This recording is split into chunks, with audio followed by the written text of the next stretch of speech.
Karena waktunya sudah sudah semakin singkat ya. Jadi kita mulai dengan doa aja.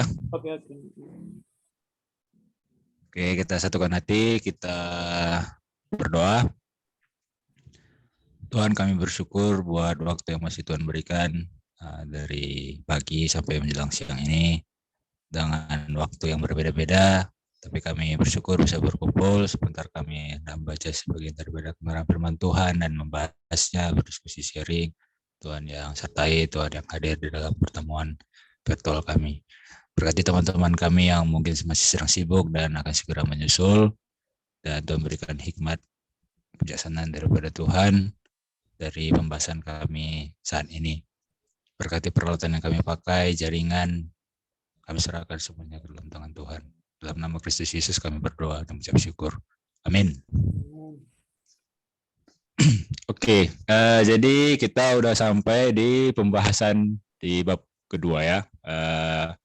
Itu tentang keputusan-keputusan sulit dan menyakitkan. Oke, sini kita baca aja ya yang ada dibagikan Bang Rinto di grup.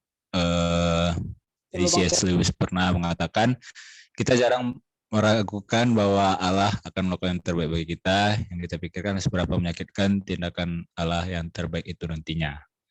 Nah, jadi udah agak ini ya, pemikiran kalau dulu mungkin tentang keraguan, tapi sekarang tentang seberapa menyakitkan mungkin tindakan Allah ya bagi kita. Nah, ini sebelum masuk ke pembahasan yang ini ya, kisah para rasul dan lain-lainnya itu, kita bisa mungkin satu-satu lah ya, karena masih ini awal. Kapan tindakan Allah yang terbaik, yaitu justru menyakitkan bagi kita gitu. Nah, itu dulu yang pertama ya. Maksudnya kita udah mengalami nih, awalnya nggak enak, tapi setelah kita sadari itu yang terbaik buat kita. Mungkin bisa dibagikan dulu dari siapa ya yang ada di sini ya, si Reni ada ini. Dari tadi diam aja dia. Ren.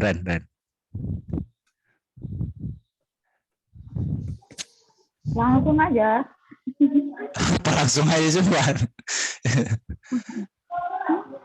Kayak gimana nih, Kak?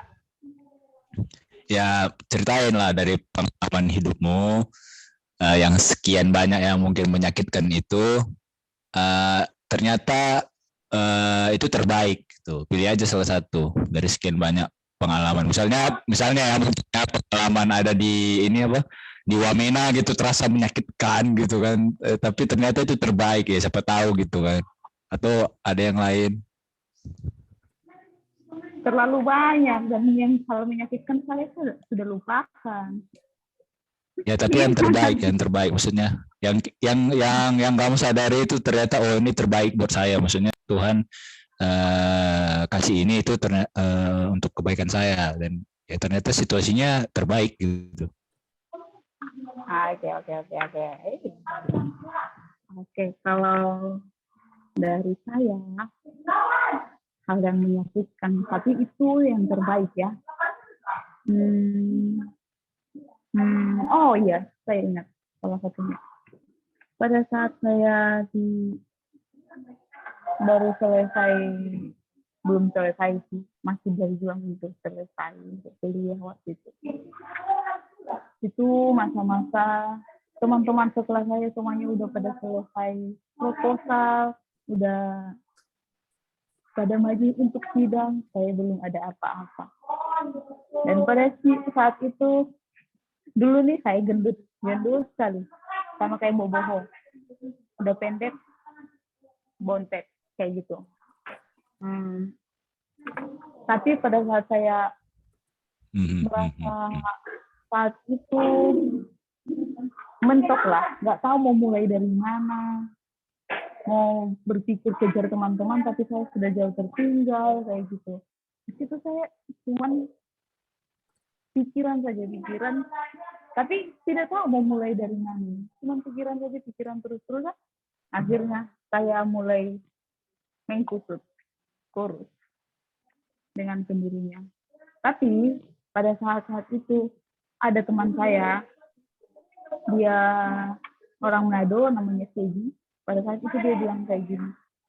Dia sudah sidang di situ. Pada saat itu dia sudah sidang. Tapi dia bilang ke saya, masa sih kamu mau menyerah?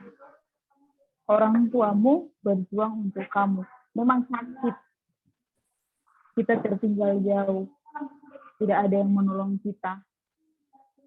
Dan pada saat kita bawa ajukan judul, ini kita ditolak terus. Adalah kata-kata yang dibilang ke kita. Cuman begini mampumu judulmu. Yakin kau ini bisa kau selesaikan kayak gitu. Jadi kita malah tidak ada jalan keluar pikirnya kayak gitu.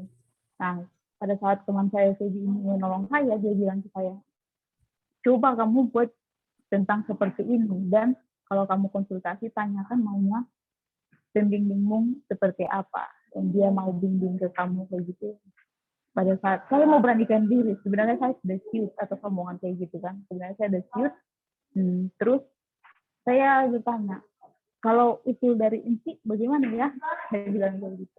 Kalau usul dari Inci bagaimana? Karena tapi pada saat itu saya datang tidak tangan kosong, cuma minta gitu. Saya bawa yang saya punya toh, judul yang ditolak tapi saya revisi gitu. Terus ditolak lagi, saya tanya maunya Inci yang kayak gimana ya, boleh saya buat. Nah, di situ baru dia kasih ini. Oh, ternyata maunya dia seperti ini.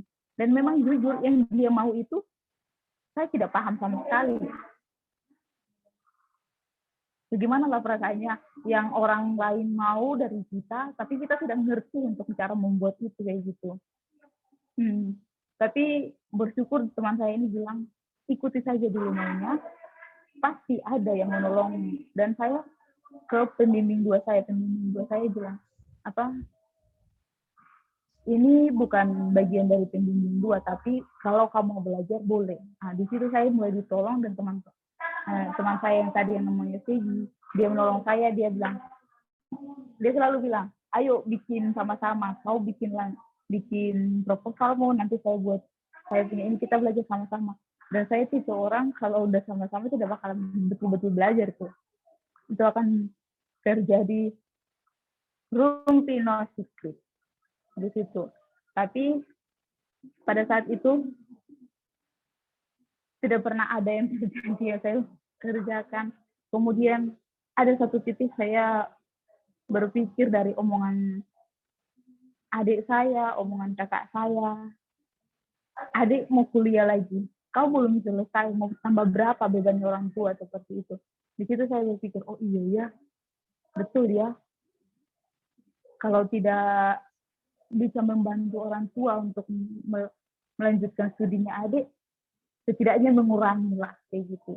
Dan di situ saya mulai berjuang, saya sampai tidak tidur, saya minta karena waktu itu saya satu kosan sama kakak, saya bilang kakak saya, kalau mau cerita atau segala macam jangan di kos, saya mau tinggal sendiri, saya mau bikin sendiri. Di situ 2 hari saya langsung selesaikan proposal saya, minggu berikutnya saya langsung bawa dan dia CC langsung. Di situ awal saya bangkit untuk maju, dan langsung banyak bantuan doa juga dari orang tua, dari teman-teman, kemudian juga dari kakak-kakak mentor di pelayanan di kampus.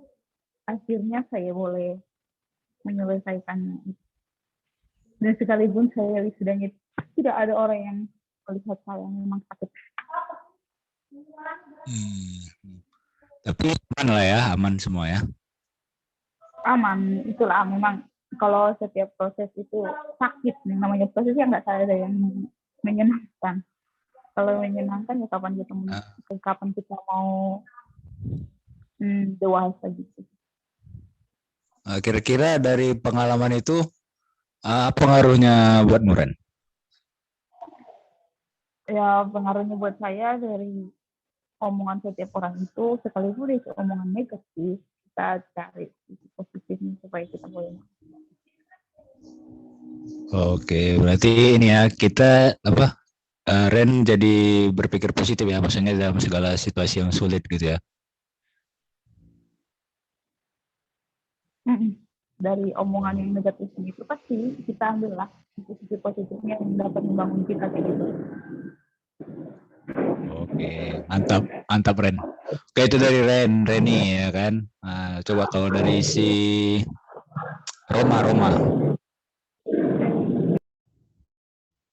Roma kelapa. Kayak apa ini? Nggak ngikutin nih. Ikut. Maksudnya dari pengalamanmu yang menyakitkan dan kau sadari ternyata ini yang terbaik buatku ternyata gitu. Banyak. Iya, pilihlah salah satu Ibu. Ya, itu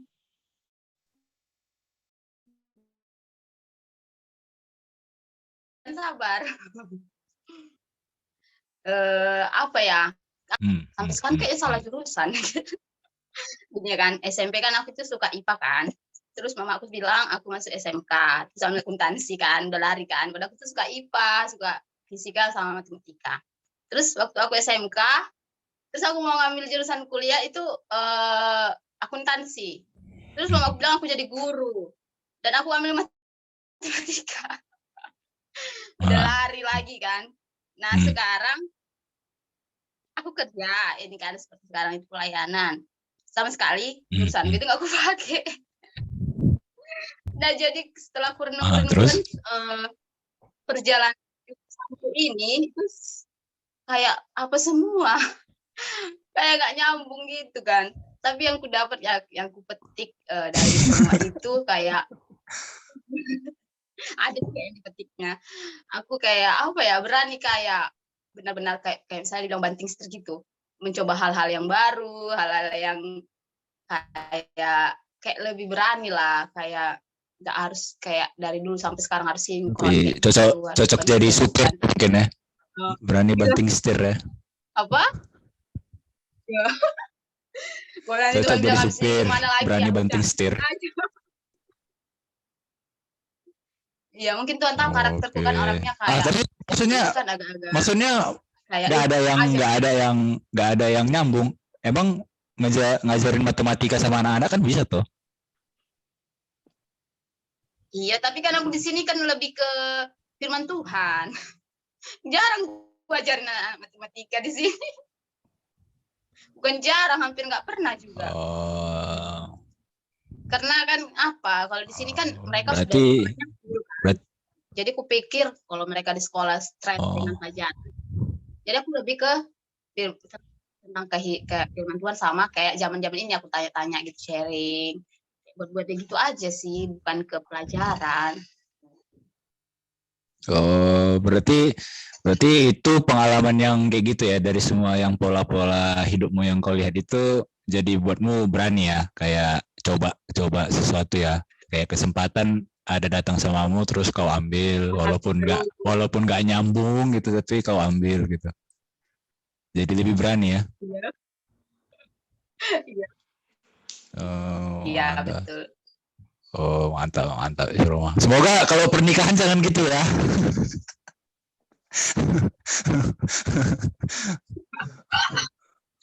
Berani nggak coba-coba loh. Ya kan? Berani seperti kalau misalnya nggak sesuai dengan pikiran kita ya berani aja. Iya. Oke, mantap Roma, itu dari Roma. Sekarang coba. Soalnya menikah nggak coba-coba. Oh iya kan, itu lagi Bang. Serius ini kan kalau itu. Oke. Rifan sekarang, Rifan. Oke, Mik. Ini bisa diulang pertanyaannya. Aduh. Ya, kan kau punya banyak pengalaman toh. Maksudnya khususnya punya pengalaman yang menyedihkan atau menyakitkan buatmu. Nah, dari sekian banyak pengalaman yang menyakitkan itu, ada nggak yang kau renung-renungkan ternyata pengalaman yang menyakitkan itu justru terbaik buatmu? Baik.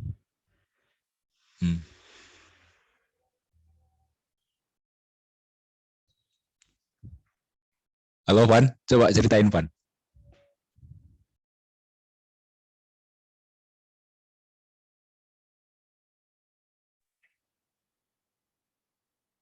Suara saya kedengaran? Aman. Oke, ya.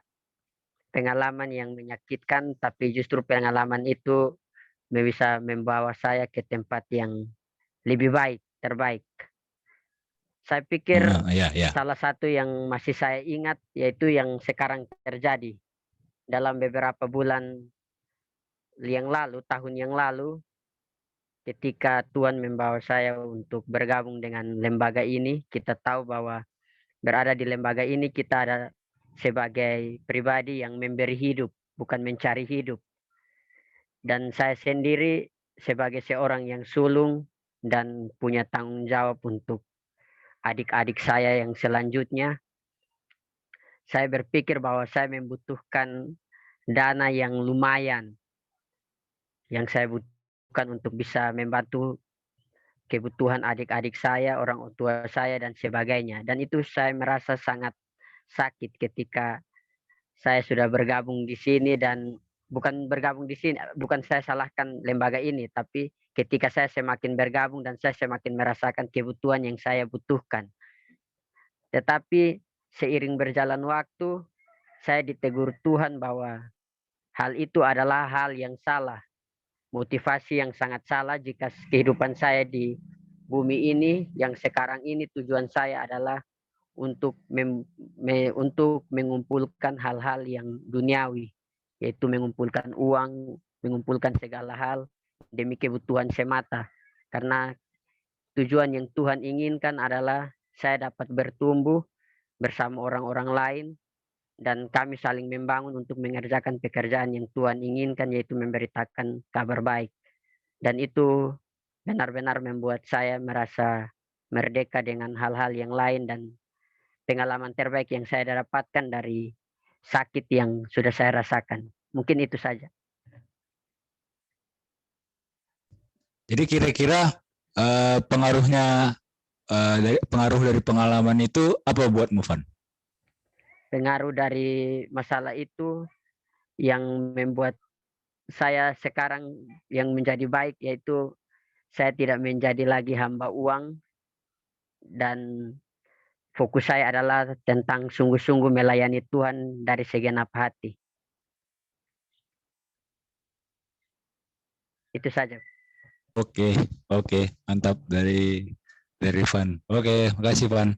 Ya, kalau sebelum ke Bang Rinto ya, kalau aku sih yang ngomongnya menyakitkan itu ya putus dari pacar ya. Nah, itu gak enak itu. Dan pengaruhnya itu buatku apa ya?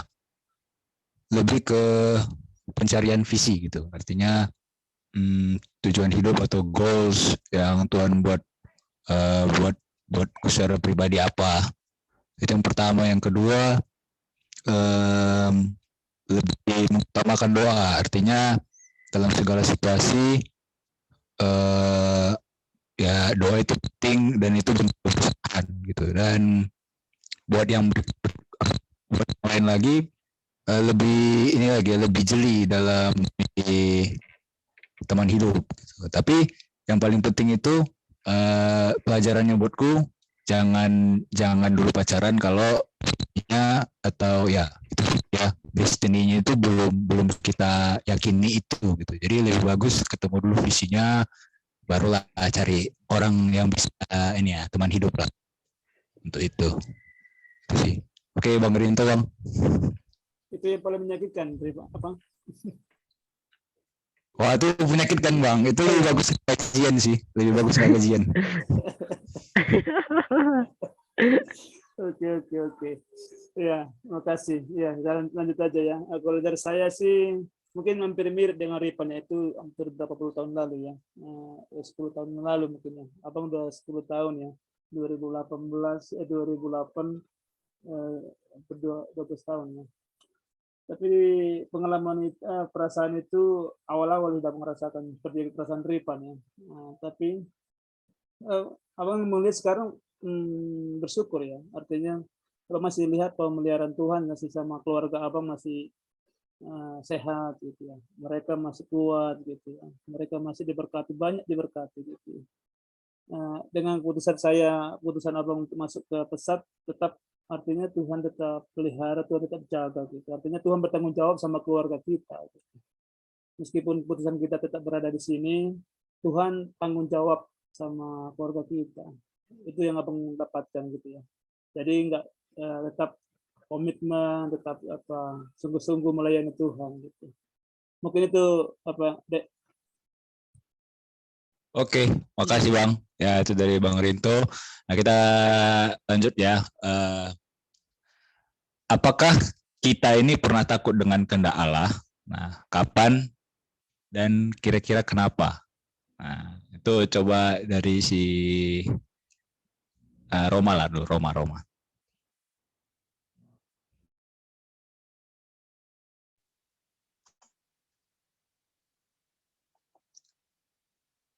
Aku ya, apakah Anda pernah takut? Pernah, waktu dulu sih. Nah, kenapa itu? Apa? Kapan? Itu dulu kan? Kapan dan kenapa itu?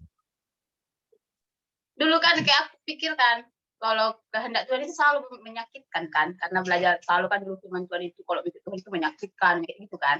Jadi aku pikirnya, Tuhan menyakitkan itu bisa harus meninggal meninggalkan kedagingan kan gitu kan. Terus ada boleh begini, nggak boleh begitu, kayak gitu. Jadi aku takut kalau misalnya aku bilang juga kalau misalnya doakan sesuai dengan kehendak Tuhan, nanti Tuhan kayak pokoknya pikiran itu Tuhan itu bukan belum mengerti lah kan Tuhan itu bagaimana sifat karakternya kayak gitu lah kan. Kayak aku pikir bahwa itu nanti kalau aku gitu pasti sakit kayak gitulah. Jadi kayak aku takut kalau aku bilang berdoa sesuai dengan kehendak Tuhan nanti Tuhan bakalan buat begini kayak gitu. Oh, berarti ini ya takut meninggalkan kedagingannya. Iyalah ya itu ya gitu. Oke, itu dari Roma ya. Kalau dari si Reni? Kak Michael dulu. Oh, Kakak. Saya sih pernah. Kapan? Kalau ditanya kapannya ya di saat memikirkan selesai kontrak BFL ini. Gitu. Nah itu kenapa? Karena takut salah ambil keputusan satu. Yang kedua takut meninggalkan kenyamanan. Nah kondisi di Lalu ini sebenarnya aman lah ya, maksudnya nyaman gitu. Daerahnya udah makin maju, desanya lumayan tenang, aman dan tentram lah gitu. Jadi sekalipun mungkin ada kekurangan lainnya, tapi tetap kakak merasa nyaman gitu di tempat ini. Jadi kalau ditanya kapan, waktu mungkin program BFL ini selesai, dan kenapanya takut yang tadi itu, yang dua tadi, takut salah ambil keputusan dan takut meninggalkan kenyamanan. Itu ya. Back to point, Ren.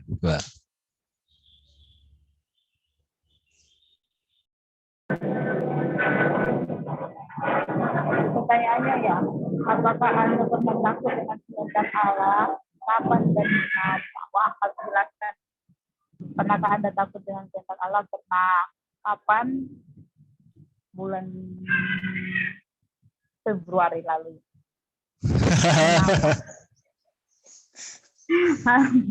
Mengapa ya? Itulah.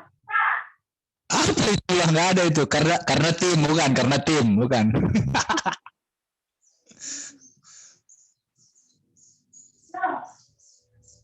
Cerita Ren. Nah itu. Apa itu?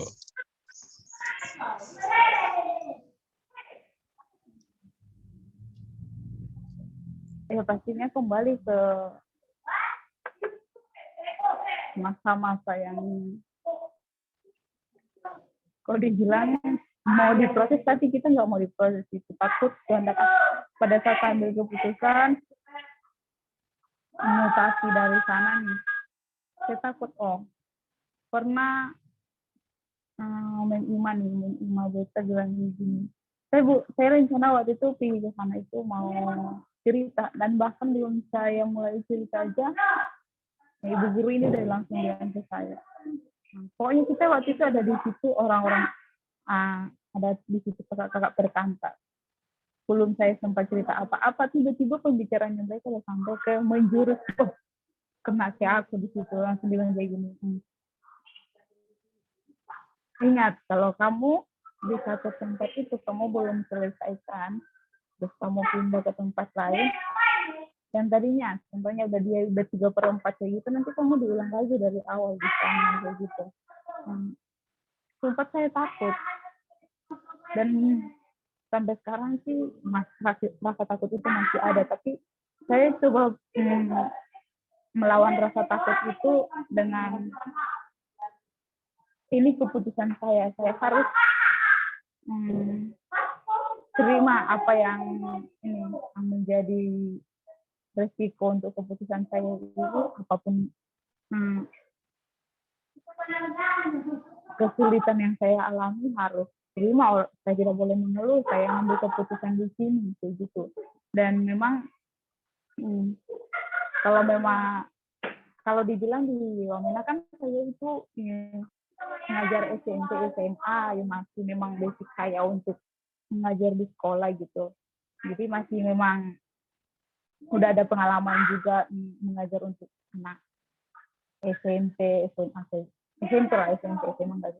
terus tiba-tiba saya ambil keputusan di sini. Kalau di sini kan nggak ada anak-anak SMP-nya, kecuali kalau anak-anak Andis dari itu. Kalau di sini di PAUD yang sama sekali, dan saya tidak pernah merasakan kalau TK atau PAUD kita gimana. Dan terus tiba-tiba disampai sini harus belajarlah kayak gimana menghadapi anak. Awalnya kalau menghadapi anak SMP kan, kalau mereka nggak bisa kita bilangin, kita diam aja, nantinya mereka tahu begitu. Nantinya mereka ngerti kenapa kita diam. Oh, pasti guru ini udah marah kayak gitu kan. Nah, tapi kalau di TK kita diamin malah menjadi-jadi kayak gitu. Jadi di saya belajar nggak boleh mengeluh kalau menghadapi anak kecil itu. Ya udah, harus terima, saya yang minta ke sini ya harus belajar kayak gitu. Dan puji Tuhan juga untuk menghadapi itu, teman-teman di sini, kita tim di sini, mereka boleh mengarahkan, menolong, sekalipun mereka kasih saya satu tanggung jawab, tapi mereka membantu. Oke, itu dari Rene, kasih Ren. Dari Rifan.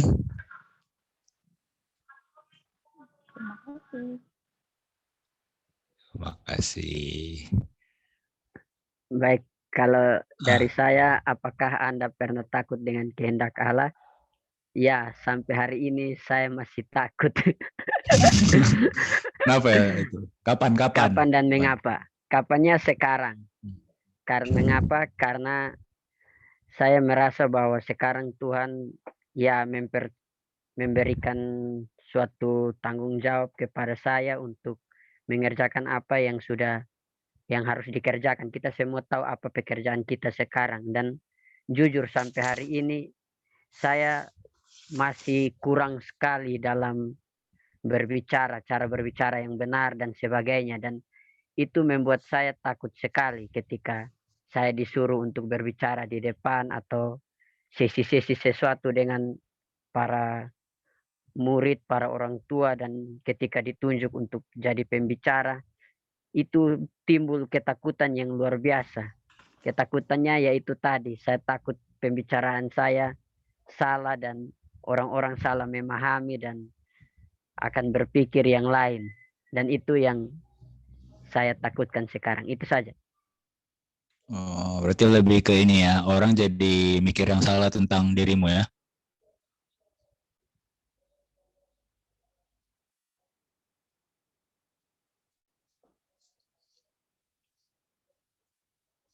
itu adalah kehendak Allah.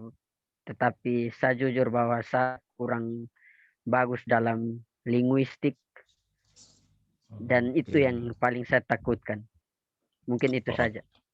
Oke, itu dari Van. Makasih Van. Dari Bang Rinto, Bang. Kalau sekarang nggak takut lagi ya, karena maksudnya karena kehendak Allah itu kan yang terbaik dari semuanya gitu ya. Kalau kehendak kita kan itu kan nggak terbaik. Kalau kita tahu itu kehendak Allah, apapun harganya pasti akan dibayar gitu. Abang akan bayar gitu. Nah ini contohnya ini kan ketika ini visi pesat ya 70.000. Ini yang ke 70.000 itu nggak sedikit gitu ya. 70.000 pemimpin, ada yang jadi camat, ada yang jadi gubernur, ada yang jadi presiden, ada yang jadi menteri gitu. Karena visi ini abang tetap semakin bergairah gitu ya. Jika ini kehendak Allah, pasti Tuhan akan memperlengkapi kita untuk bisa mengerjakan itu, mempersiapkan itu dengan sebaik mungkin gitu. Itu dia kalau dia bang. Kalau dulu dulu masih, sekarang nggak takut lagi. Itu dia. Itu dari abang. Enggak, kalau dulu Bang apa itu Bang? Maksudnya kalau dulu kan kapan kan, kenapa gitu?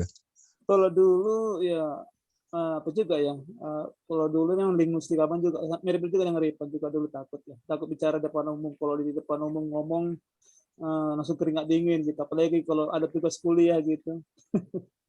Tugas kuliah keringat dingin itu di depan itu abang, aduh minta ampun, gugup ngomong gitu. Sekarang udah mulai berubahnya itu di waktu kapan Bang?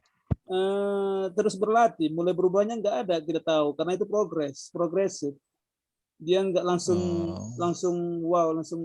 tanjak gitu enggak, tapi karena kita selalu mencoba, ketika gagal mencoba terus mencoba, akhirnya bisa gitu dia. Nggak ada langsung drastis langsung berubah, nggak ada perubahan seperti itu. Tapi karena terus berlatih, harus kalau kita disuruh ngomong pasti ambil posisi ngomong di depan gitu. Kalau kita mendiamkan, nggak usah, jangan aku, kita makin down gitu. Tapi kalau kita langsung aku harus ngomong, udah meskipun salah ya ngomong aja gitu. Itu dia, perubahannya progresif, nggak bisa langsung kayak cepat, nggak bisa gitu.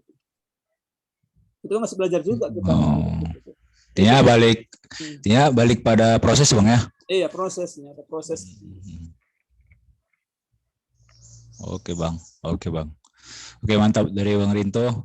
Kita lanjut. Nah, kita baca dulu nih Kisah Para Rasul. Kita buka di pasal ke-20, ayatnya yang ke-17. Kisah Para Rasul, pasal ke-20, ayat yang ke-17. Nanti kita baca per orang 22 ayat ya. 22 ayat. Nanti mulai dari Rifan, terus Romaida, terus Bang Rinto, terus Reni, terus ke Mikael.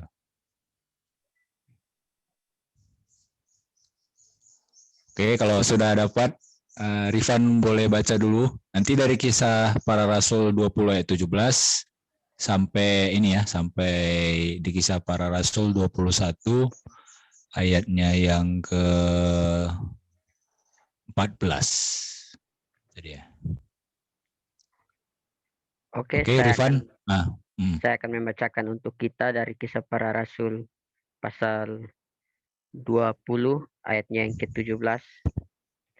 Di bawah perikop perpisahan Paulus dengan para penatua jemaat Efesus. Ayat 17, karena itu ia menyuruh seorang dari Miletus ke Efesus dengan pesan supaya para penatua jemaat datang ke Miletus.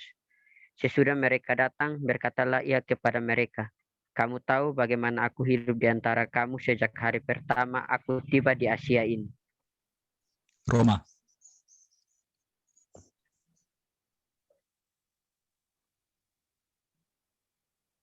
Tuhan, dalam pelayanan itu aku banyak mencucurkan air mata dan banyak mengalami pencobaan dari pihak orang Yahudi yang mau membunuh aku.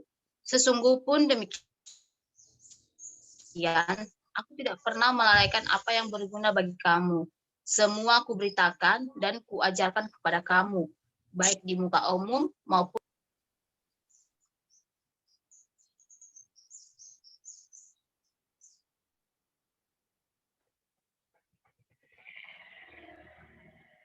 Oke, Bang Rinto, ayat 21 Bang. 21, aku senantiasa bersaksi kepada orang-orang Yahudi dan orang-orang Yunani, supaya mereka bertobat kepada Allah dan percaya kepada Tuhan kita Yesus Kristus. Tapi sekarang sebagai tawanan roh, aku pergi ke Yerusalem, dan aku tidak tahu apa yang akan terjadi atas diriku di situ. Oke, Reni.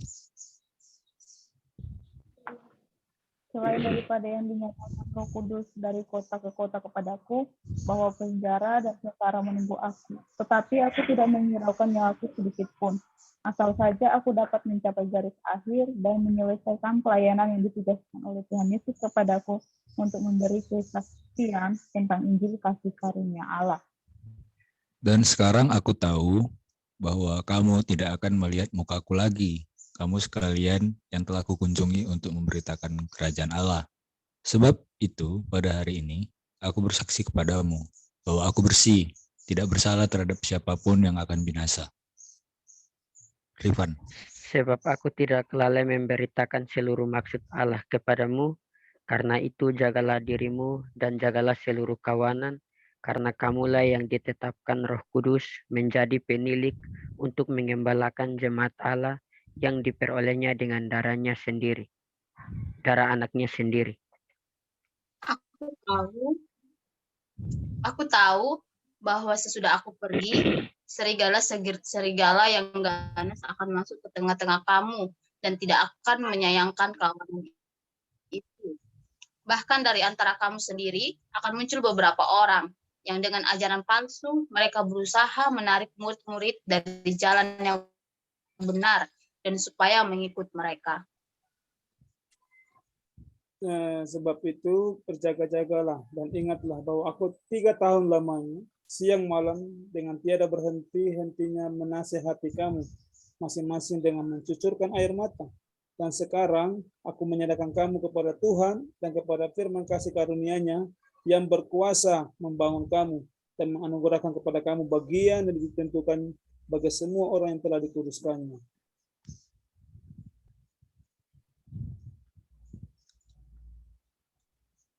Ren. Masih lanjut. Ayat 33. Perak atau emas atau pakaian tidak pernah aku ingini dari siapapun juga. Kamu sendiri tahu bahwa dengan tanganku sendiri aku telah bekerja untuk memenuhi keperluanku dan keperluan kawan-kawan seperjalananku. Dalam segala sesuatu telah kuberikan contoh kepada kamu bahwa dengan bekerja demikian kita harus membantu orang-orang yang lemah dan harus mengingat perkataan Tuhan Yesus, sebab Dia sendiri telah mengatakan adalah lebih berbahagia memberi daripada menerima. Sesudah mengucapkan kata-kata itu, Paulus berlutut dan berdoa bersama-sama dengan mereka semua.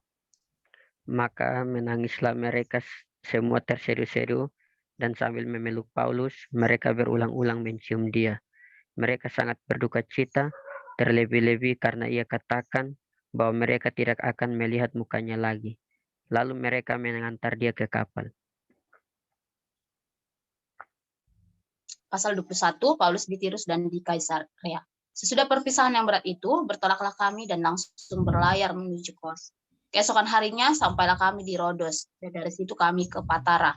Di Patara kami mendapat kapal yang hendak menyeberang ke Fenisia. Kami naik kapal itu lalu bertolak.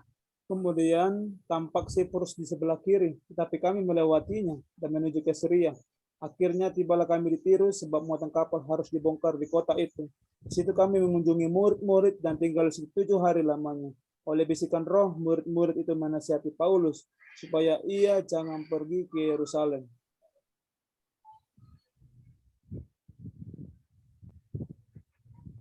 Tetapi setelah lewat waktunya, kami meneruskan perjalanan kami. Murid-murid semua dengan istri dan anak-anak mereka mengantar kami sampai keluar kota. Dan di tepi pantai kami berlutut dan berdoa. Sesudah meminta diri kami naik ke kapal, dan mereka pulang ke rumah. Dari Tirus, kami tiba di Ptolemais dan di situ berakhirlah pelayaran kami. kami memberi salam kepada saudara-saudara dan tinggal 1 hari di antara mereka. Pada keesokan harinya, kami berangkat dari situ dan tiba di Kaisarea. Kami masuk ke rumah Filipus, pemberita Injil itu, yaitu satu dari ke-7 orang yang dipilih di Yerusalem, dan kami tinggal di rumahnya. Filipus mempunyai 4 anak darah yang beroleh karunia untuk bernubuat. Setelah beberapa hari kami tinggal di situ, datanglah dari Yudea seorang nabi bernama Agabus. Ia datang pada kami lalu mengambil ikat pinggang Paulus sambil mengikat kaki dan tangannya sendiri. Demikianlah kata Roh Kudus. Beginilah orang yang punya ikatan diserahkan ke dalam tangan bangsa-bangsa lain. Mendengar itu kami bersama-sama dengan murid-murid tempat itu meminta supaya Paulus jangan pergi ke Yerusalem. Oke, mendengar itu, oke. Tapi Paulus menjawab, mengapa kamu menangis dan dengan jalan demikian mau menghancurkan hatiku? Sebab aku ini rela bukan saja untuk diikat, tapi juga untuk mati di Yerusalem oleh karena nama Tuhan Yesus. Karena ia tidak mau menerima nasihat kami menyerah dan berkata, jadilah kehendak Tuhan. Oke, nah sekian panjang pembacaan kita. Nah, kita masuk ke pembacaan selanjutnya ya. Rasul Paulus mengambil keputusan yang menentukan untuk kembali ke Yerusalem. Meskipun banyak orang Kristen yang mendesak Paulus untuk tidak pergi dan memperingatkan bahwa dia akan ditangkap Yerusalem, namun Paulus tetap yakin bahwa inilah yang harus dia lakukan. Saat dia menempuh perjalanan, dia berhenti di beberapa tempat untuk mengunjungi teman-temannya dan menjelaskan tentang keputusannya ini serta mengucapkan selamat tinggal. Ya, sesuai yang kita baca tadi. Nah, jadi yang kita baca adalah tentang perpisahan Paulus dengan saudara-saudaranya. Gitu. Dan ada beberapa kejadian ya seperti nubuatan itu cukup menarik. Gitu. Nanti kita akan bahas di pertanyaan-pertanyaan ini. Oke, yang pertanyaan pertama itu pertanyaannya adalah jika Anda berada di posisi Paulus, apakah Anda akan pergi ke Yerusalem? Mengapa pergi atau mengapa tidak pergi? Nah, kita ikuti yang urutan tadi aja ya. Coba dari Rifan. Yang ini jawab Rifan. Baik, terima kasih. Jika saya berada di posisi Paulus, jika dalam keadaan sekarang, posisi saya yang sekarang, jika iman saya belum kuat, pasti saya tidak akan ke sana. Tetapi jika seperti Paulus yang sudah bertumbuh secara iman, dewasa secara iman, dan apabila saya juga sudah mencapai tingkat itu seperti si Paulus, saya akan berani ke sana. Mungkin itu saja. Oke, berarti lebih ke alasan mental ya atau spiritual ya? Iya. Oh, berarti belum mampu ya? Belum mampu. Kalau untuk saya sekarang ini, jika mendapat kendala seperti yang Paulus alami, saya tidak pergi. Biarpun itu suara Tuhan, saya pasti agak berpikir. Oke, itu dari Rifan ya. Oke, thank you Rifan. Ada lagi yang mau menambahkan? Dari Roma mungkin, dari Bang Rinto, Reni.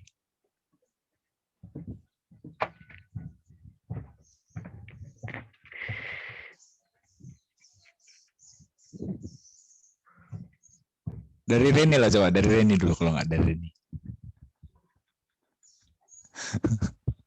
Lain dari hamba Tuhan.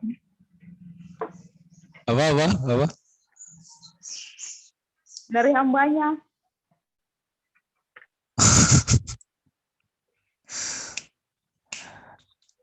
Ayo, apa nih Ren? Aduh. Kalau abang ya? Pastinya lah kayak kalau kayak Enggak apa-apa, lanjut aja. Bang Rinto dulu. Siapa tahu saya dapat ilham dari yang Bang Rinto bilang. Kalau abang, aduh. siapanya? Enggak. Bang Rinto dulu Bang Rinto. Oh, ya. Kalau abang nggak pergi, karena ini kan sudah jelas ada roh. Enggak. Aku karena lihat ini saya lihat sih lebih kepada apa ya? Ada keras kepalanya Paulus gitu ya. Roh Kudus sudah peringatkan dia Bahkan ada melalui nubuatan, ada murid, ada para murid, ada Roh Kudus mengingatkan jangan pergi ke sana. Tapi memang karena memang Paulus sudah mau martir istilahnya, jadi dia pergi. Kalau abang posisinya tidak, karena ingin memperpanjang banyak dampak sih tujuannya. Artinya mengapa ingin lebih banyak lagi memuridkan gitu ya. Setelah dia mungkin Asia, mungkin daerah lain gitu. Itu sih lebih pada ke situnya, karena udah ada kawan terdekat misalnya kan, tak ada pernyataan Roh Kudus juga sudah tidak kan ngapain dipaksa juga. Di situ sih. Abang lihat. Oke, itu dari Bang Rinto. Dari Reni. Jangan copy paste lah ya. Enggak lah, aku nggak copy paste, cuman satu kalimat copy paste. Apa itu? Pertanyaannya tadi, jika Anda berada di posisi Paulus, apakah ke Yerusalem? Mengapa pergi atau mengapa tidak pergi? Saya tidak akan pergi. Oh ya, jelas ya, karena di Wamen aja nggak tahan ya.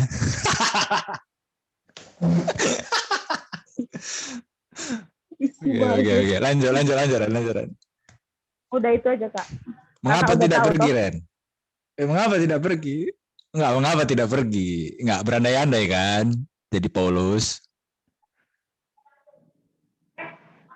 Karena memang kalau itu bukan dari Roh Kudus, kenapa harus pergi? Oh, itu. Udah itu aja. Ya, kalau memang kehendak Tuhan ya kita pergi kayak gitu. Dan harus ada kesiapan hati. Oke, terima kasih. Oke, itu dari Ren ya. Kalau dari ini, si Roma biskuit kelapa.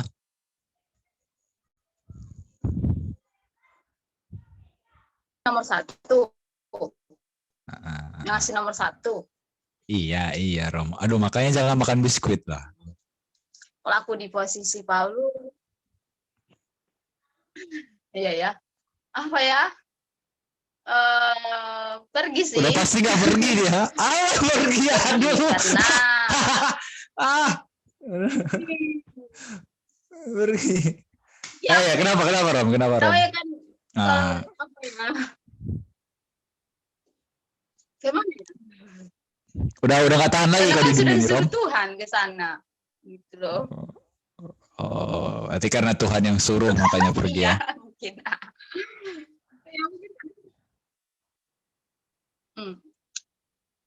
Oke, itu aja Rom.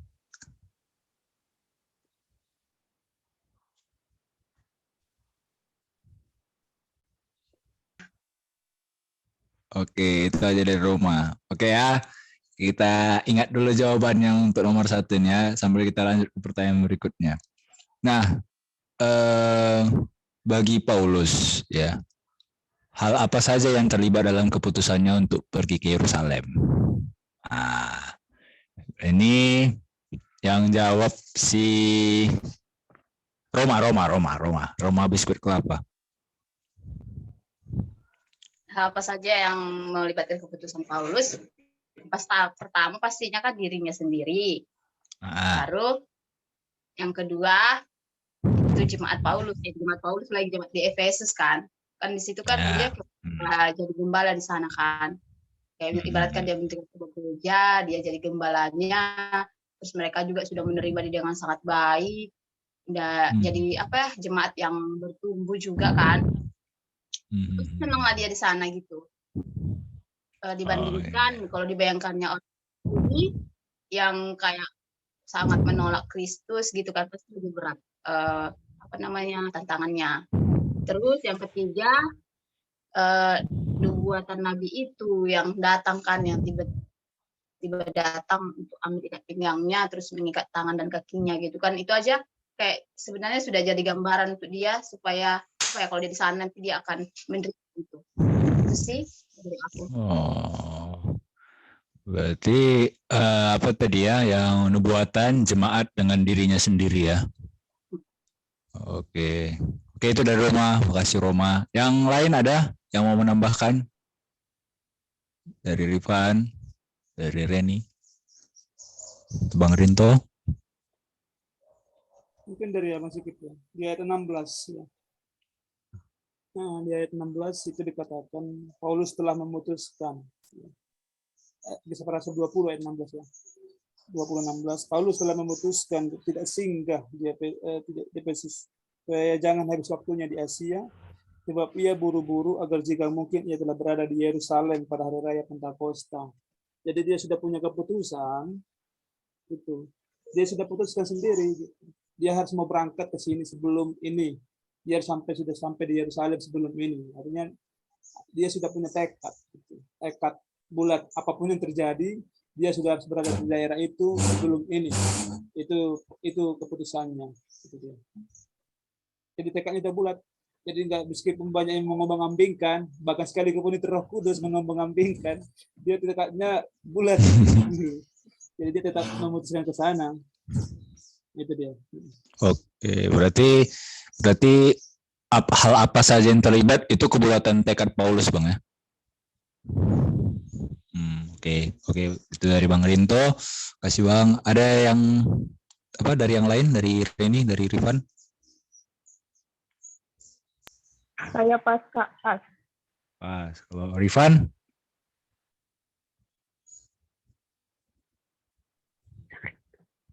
Bisa diulang, Mik? Bagi Paulus, ya dari cerita tadi, hal apa saja yang terlibat dalam keputusan dia untuk pergi ke Yerusalem?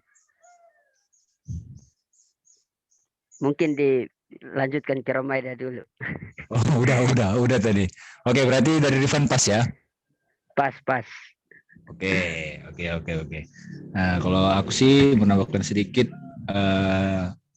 apa saja yang terlibat, mungkin karena keyakinan dia ya, keyakinan Paulus itu gitu. Memang hampir mirip sama Bang Rinto sih, cuman aku lebih ke ke determinasinya itu, ke keyakinan dia akan pilihannya itu.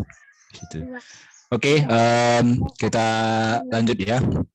Apakah yang Anda kagumi dari keyakinan Paulus terhadap keputusannya? Oke, kalau ini Bang Rinto.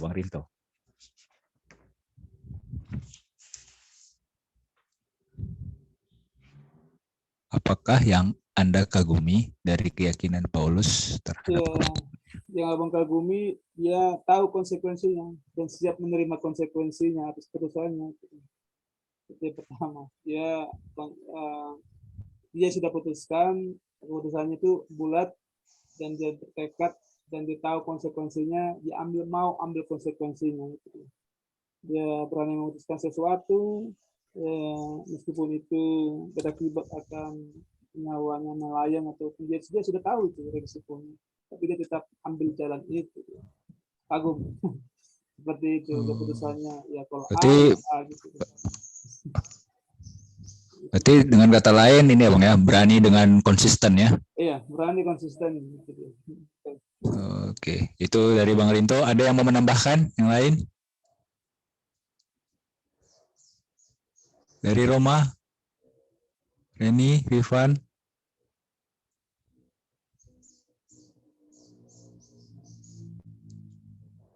Pas ya? Oke. Lanjut apa Rifan? Yang saya kagumi dari keyakinan Paulus terhadap keputusannya adalah dia berani mati untuk memberitakan firman Tuhan. Dia sudah siap bahwa pekerjaan yang sedang dia lakukan adalah demi kemuliaan Tuhan dan dia siap jadi martir. Itu yang sangat saya kagumi dari dia. Demikian. Oke, Rifan, thank you. Ada lagi yang lain? Iya ya Kak, di ayat yang ke-24, tetapi aku tidak menghiraukan nyawaku sedikit pun, asal saja aku dapat mencapai garis akhir dan menyelesaikan pelayanan yang ditugaskan oleh Tuhan Yesus kepadaku untuk memberi kesaksian tentang Injil kasih karunia. Jadi ini sangat kagum ya untuk pengorbanannya si Paulus. Dia tidak takut sekalipun itu nyawanya harus hilang. Oke. Wih, Sangat itu dari membantu. Rene ya, berarti tentang pengorbanan. Oke, itu ya untuk yang nomor 3. Nah, kita lanjut. Oke, makasih Ren. Kita lanjut nomor 4. Bagaimana keyakinan terhadap keputusan Anda bisa sama atau berbeda dengan Paulus? Ini yang jawab si Reni nih. Oke, ayo Ren, gas.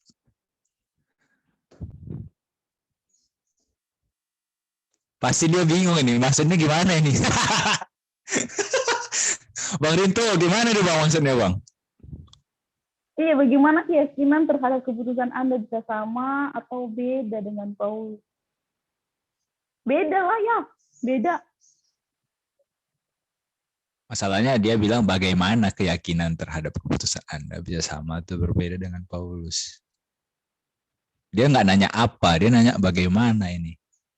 Iya, dia bilang bagaimana keyakinan terhadap keputusan Anda bisa sama atau berbeda dengan Paulus.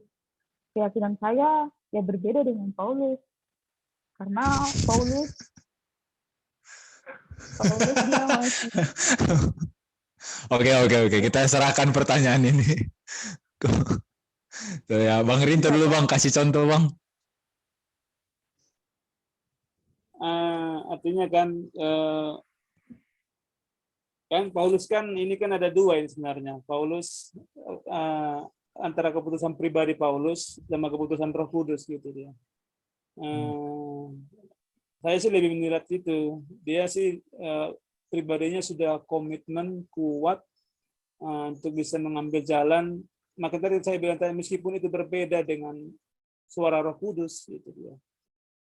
Maka tekadnya yang sudah bulat, meskipun itu mungkin berbeda dengan apa yang Roh Kudus katakan, tapi sama-sama Tuhan berkati. Di sini makanya Tuhan kasih sama manusia gitu ya. Internet ya. Tuhan kasih kebebasan sama kita. Apakah kita mau melakukan atau tidak? Bukan robot itu. Itu dia. Artinya kalau tekad kita kuat, ya udah Tuhan akan tetap merestui gitu. Tuhan akan tetap mengizinkan dia ke Yerusalem. Mungkin itu dia. Keyakinannya ya dia tetap yakin gitu. Meskipun sekali itu bertentangan dengan Roh Kudus gitu. Itu dia. Jadi kalau saya abang sih kalau abang sih berbeda dengan pesan Paulus. Tapi kalau memang itu suara Roh Kudus, ya tetap akan memilih suara Roh Kudus untuk tidak pergi gitu ya. Mungkin itu sih, abang. Oke Bang, berarti ini menarik ini. Ini soal ya kehendak Allah. Maksudnya bagaimana Tuhan kemudian mengubah free will itu, ya walaupun mungkin bertentangan dengan Roh Kudus, tetapi kita tahu di pembacaan berikutnya Paulus itu betul-betul disertai Tuhan. Oke, itu dari Bang Rinto. Balik ke Reni. Nah, udah mengerti kan Ren? Masuk pertanyaannya sekarang jawablah. Tadi udah saya jawab kayaknya. Iya, ya kan cuman bedanya kan. Ya inilah, jelaskan bedanya itu di mananya ini, mananya. Keyakinanku masih kurang teguh. Ya misalnya kan kalau Paulus tekadnya bulat pergi toh, walaupun misalnya Roh Kudus kasih peringatan gitu. Nah kalau misalnya Reni awalnya bulat tekad nih, tapi setelah Roh Kudus kasih peringatan atau gambaran akan apa yang terjadi, jadi undur gitu, atau jadi makin kuat, maksudnya jadi makin berani pergi gitu, atau gimana?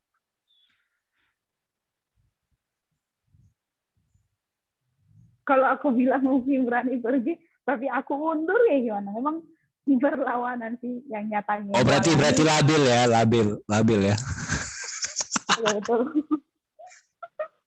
Oke ya, berarti ini ya itu perbedaannya ya antara ini ya, keputusan Reni dengan keputusan Paulus ya.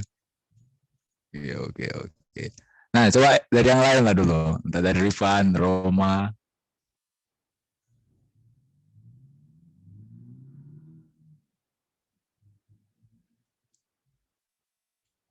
Ada Roma, Rifan? Ya, dari saya. Bagaimana keyakinan terhadap keputusan Anda bisa sama atau berbeda dengan Paulus? Kalau saya seperti yang saya bilang, ketika kalau seandainya saya sudah dewasa secara iman seperti Paulus, saya akan berani pergi. Kita tahu bahwa di kitab dikatakan bahwa ada suara-suara roh, katanya dari orang-orang yang lain, tetapi hatinya berkobar-kobar untuk pergi ke Yerusalem. Saya pikir Roh Kudus yang berbicara itu, karena kalau tanpa Roh Kudus dia tidak akan berani ke sana. Dan memang di pembacaan selanjutnya ditulis bahwa dia disertai hingga dia bisa sampai dari Yerusalem, dia bisa pindah ke Roma. Dan itu menunjukkan bahwa Tuhan benar-benar membimbing dia, menjaga dia, dan saya pikir itu adalah suara Roh Kudus yang menuntun dia. Mungkin itu saja. Dan kalau saya ya seperti tadi, jika saya dewasa secara rohani, saya akan tetap berani pergi. Itu saja. Oke. Makasih Pak Antu dari Rifan. Dari Roma tadi udah ya, belum ya? Jangan.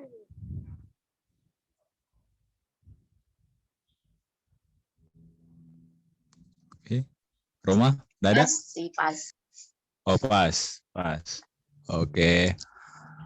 Oke, dari Roma pas. Nah, kalau aku sih ini ya, mungkin agak labil juga lah. Ya, labil ya. Mungkin awalnya bulat tekad, tapi setelah ada kayak dikasih peringatan, itu kan bisa dua. Bisa diartikan aku harus bersiap atau aku harus undur karena Tuhan kasih peringatan. Nah, jadi nggak tahu juga sih kalau di kondisi yang betul-betul seperti itu pilihan apa yang akan diambil, masih nggak tahu juga karena secara real kan nggak ada di kondisi itu, nggak ada di posisi itu. Kita kan cuman berandai-andai gitu, jadi ya belum tahu juga sih. Oke, itu ya untuk nomor 4. Nah, nomor 5 kita lanjut. Apa harga yang harus Anda bayar bagi keyakinan terhadap keputusan Anda?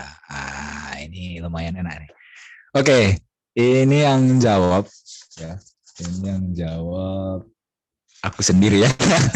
Urutannya ya. Hal yang harus kubayar itu ya dalam konteks pesat ya. Ya karena program BFL. Tapi ini aku ya, kalau yang lain bisa aja di luar BFL gitu, apapun itu bisa juga. Tapi keputusan untuk ikut program BFL itu harga yang harus kubayar itu ya meninggalkan keluarga ya pasti, terus jauh dari teman-teman atau komunitas yang mana mereka tuh kayak sistem yang baik lah, support system untuk diriku gitu. Jadi kalau lagi ada masalah, teman diskusi, sharing gitu, itu mereka. Tapi ya untuk level ini mereka hilang dulu, nggak ada gitu. Nah terus yang ketiga, yang tadi keluarga, kedua itu teman-teman atau komunitas, yang ketiga itu nggak bisa lagi menikmati makanan di Sumut. Ada babi panggang, ada apa lagi ya? Arsik, aduh itu kan ini ya, itu berita sendiri tuh maksudnya. Tapi puji Tuhan ya, masih ini ya, nggak sampai kayak ikan nggak kena air gitu, kayak gelepar-gelepar kalau nggak makan daging babi panggang gitu, nggak sampai gitu juga. Cuman berhasil bertahan gitu. Maksudnya nggak sampai kayak mengganggu sekali lah gitu. Cuman memang lumayan butuh itu ya untuk menormalkan mood gitu ya. Kalau lagi capek itu terbayang sop B1 gitu ya, sop B2, aduh, tapi nggak ada. Nah, jadi harga yang harus dibayar itu sih. Terus mungkin yang di luar daftar peradaban, maksudnya kemajuan di daerah perkotaan kan gitu. Kita jadi kurang update jadinya. Itu sih mungkin kalau harga yang harus dibayar ya untuk keputusan yang kuambil ikut BFL ini. Mungkin dari yang lain ada, misalnya Rifan, keputusannya untuk apa begitu?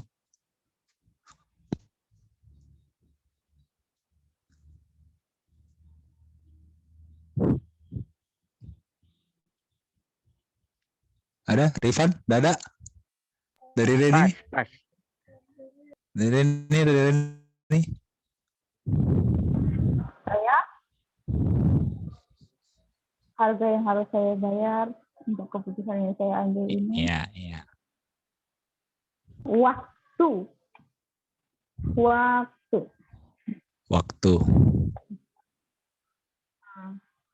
Yang dulunya Kenapa itu waktu? dulu kan sebelum gabung ke pusat nih, saya punya banyak waktu untuk diri saya sendiri. Mau saya jalan-jalan kah, mau hiking kayak gitu. Tapi kalau sekarang kan apalagi Tidur ya gitu ya. Ya tidur nonton drakor kan. Sekarang mana?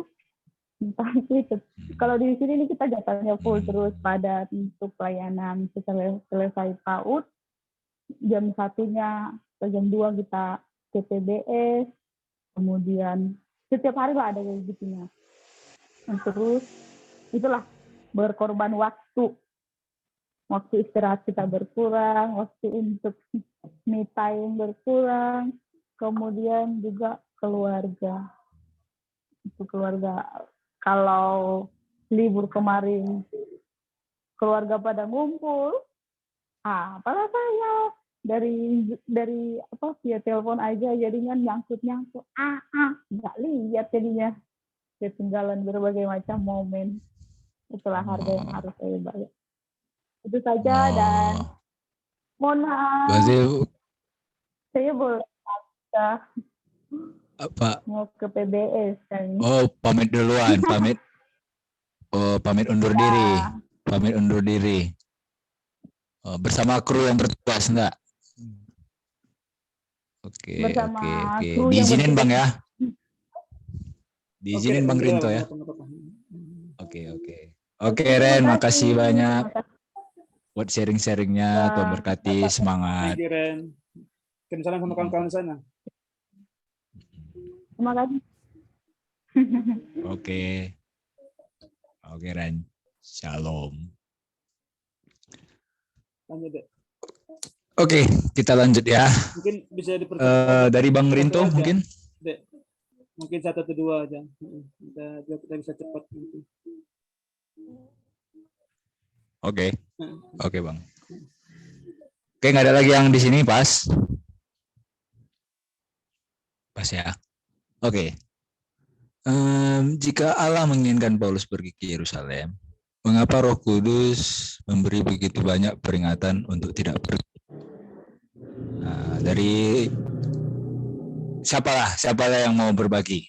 Siapa yang mau membagikan jawaban untuk pertanyaan ini?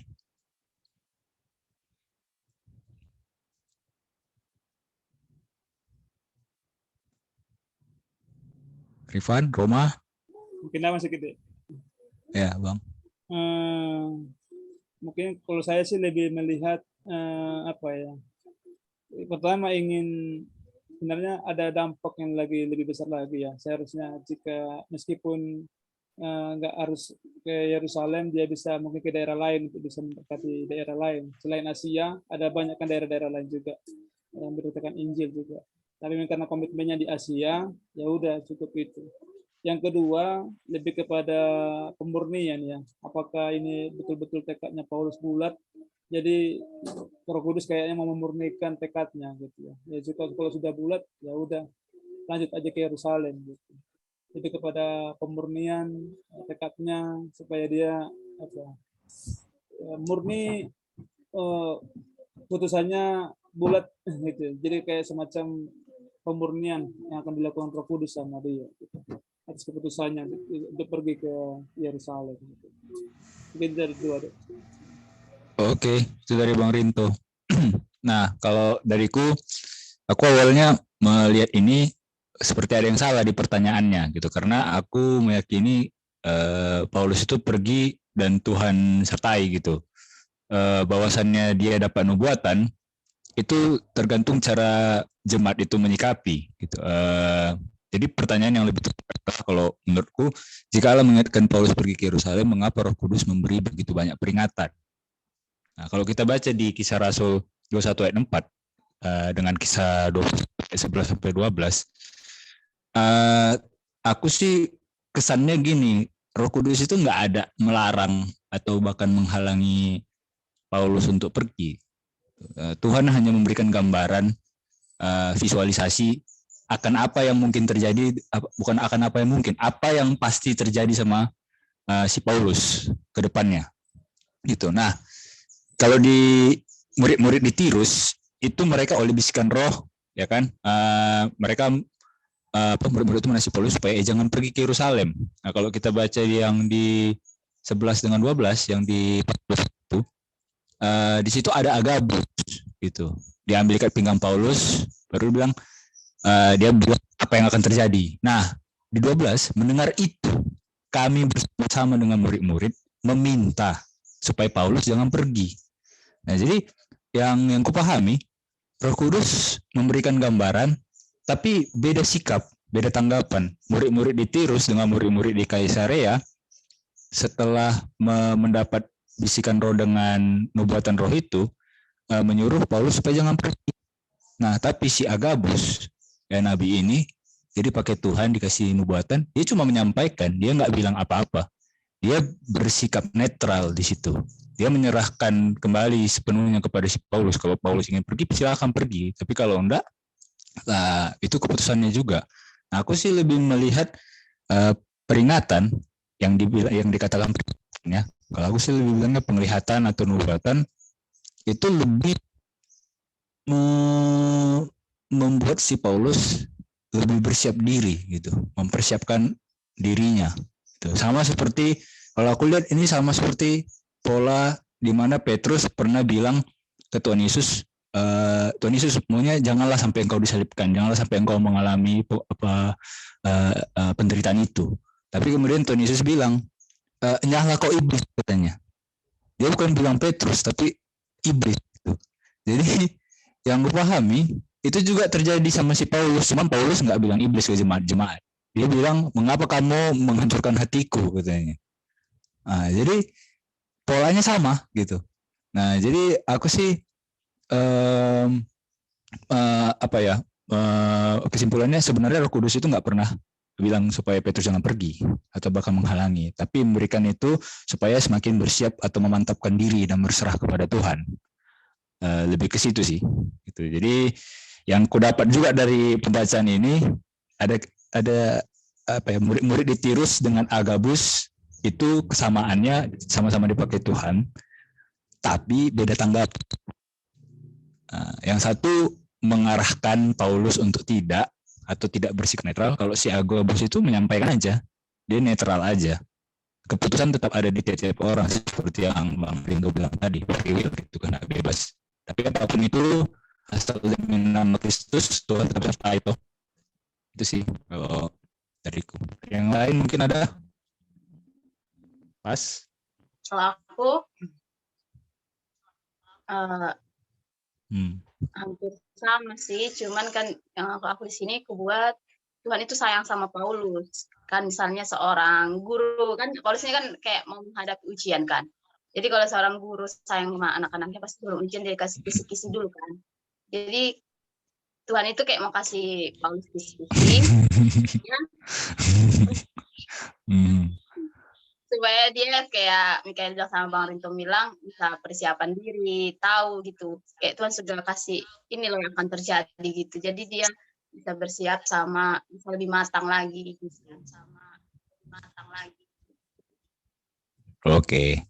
Oke. Itu dari Roma. Kasih Rom. Oke, kita lanjut lah ya ke poin 7 ya. Bagaimana Paulus Allah menguatkan dan mempersiapkan dia untuk memasuki Yerusalem? Nah, dari Rifan lah dulu, dari Rifan.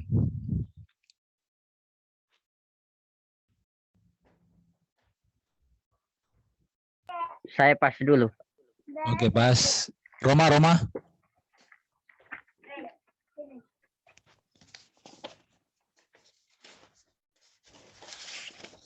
Untuk aku ada plus minusnya sih.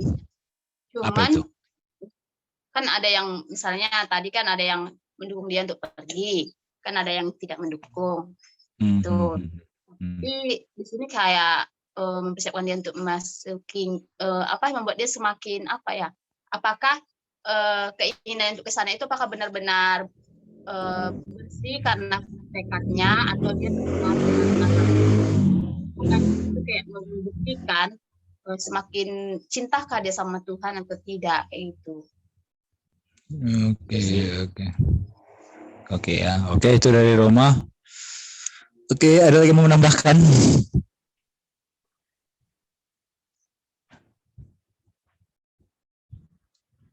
Oke, kita lanjut ya. Poin 8 ya, nomor 8. Bagaimana Allah menguatkan dan mempersiapkan Anda bagi masa sulit dalam hidup Anda? Nah, ini yang jawab coba Roma. Aku lagi. Ya, tadi kan si Rifan kan, tapi dia pas. Nah, ini baru Roma. Ya. Masa-masa sulit ya. Bagaimana Allah menguatkan dan mempersiapkan Anda? Yang pertama itu pastinya dari kayak cobaan-cobaan sebelumnya kan, kayak ada dibilang kok di istilah kita kayak naik level kayak gitu kan. Jadi cobaan sebelumnya itu bisa membuat kita masuk ke cobaan yang selanjutnya kayak gitu. Lalu yang kedua kayak kita di pelayanan yang kayak teman-teman pelayanan gitu untuk menguatkan kita, kayak sering kita KTB, jadi kan semakin menguatkan kita seperti itu sih. Oke, itu dari Roma ya. Ya, kalau aku mau menambahkan, pertama itu dari pengalaman yang gak enak ya, kayak Roma bilang tadi. Terus yang kedua, kejadian-kejadian yang nggak disadari, yang endingnya itu berpengaruh ke perkembangan diri kita sendiri. Nah, itu contohnya kayak aktivitas sharing waktu masih jadi pengurus. Nah, itu kan sebenarnya kita awalnya mikir apa sih sharing gitu kan, maksudnya apa gunanya gitu, cuman cari-cari data aja gitu. Nah, tapi setelah kita ditempatkan di lapangan, ternyata itu berguna sekali. Apalagi kalau kita mau ngobrol, cerita sama warga-warga, masyarakat, adik-adik gitu. Nggak mungkin lah kita nggak ada bilang apa-apa gitu kan. Nah, jadi kita memecah suasana itu gitu. Nah, itu sih melalui dua hal itu. Kalau itu kan bekal untuk masa sulit. Nah, itu sih kalau untuk nomor 8. Nah, ada lagi yang mau menambahkan untuk poin 8? Oke, sedikit nanti. Nah, ada namanya firasat. Pernah kalian merasakan firasat akan terjadi hal-hal yang akan membuat kalian ada sesuatu yang terjadi? Artinya ada firasat misalnya gitu, sesuatu akan terjadi gitu, misalnya terjadi menyakitkan, sulit yang akan menyulitkan kita. Mungkin ini pertanyaan baru. Pernah teman-teman merasakan ada firasat tertentu sebelum akan mengalami masa sulit gitu? Oh, firasat ini kayak apa ya Bang? Tiba-tiba merasa nggak enak aja gitu ya? Nggak enak, kayak perasaan nggak enak. Apa ini yang terjadi nih? Kayak gitu. Pernah merasakan pengalaman seperti itu? Pernah sih Bang, pernah. Sering atau bagaimana ketika pastinya ketika merasakan itu, pasti memang betul-betul terjadi hal-hal yang nggak menyenangkan gitu, hal yang menyakitkan. Iya sih Bang, dan biasanya tahunya itu setelah melanggar firasat itu sih. Oh, ini namanya firasat. Maksudnya awalnya bingung kan Bang, kok tiba-tiba kok ini gitu. Tapi langgar aja lah dulu gitu kan. Kalau secara logika kan nggak ini. Tapi pas dilanggar, waduh ini ternyata itu namanya firasat. Ya, maksudnya apakah itu bukan bagian daripada Allah menguatkan kita untuk mempersiapkan kita supaya kita siap menghadapinya? Maksudnya, apa bukan cara Allah? Ya bagian dari Allah sih itu Bang. Bagiannya?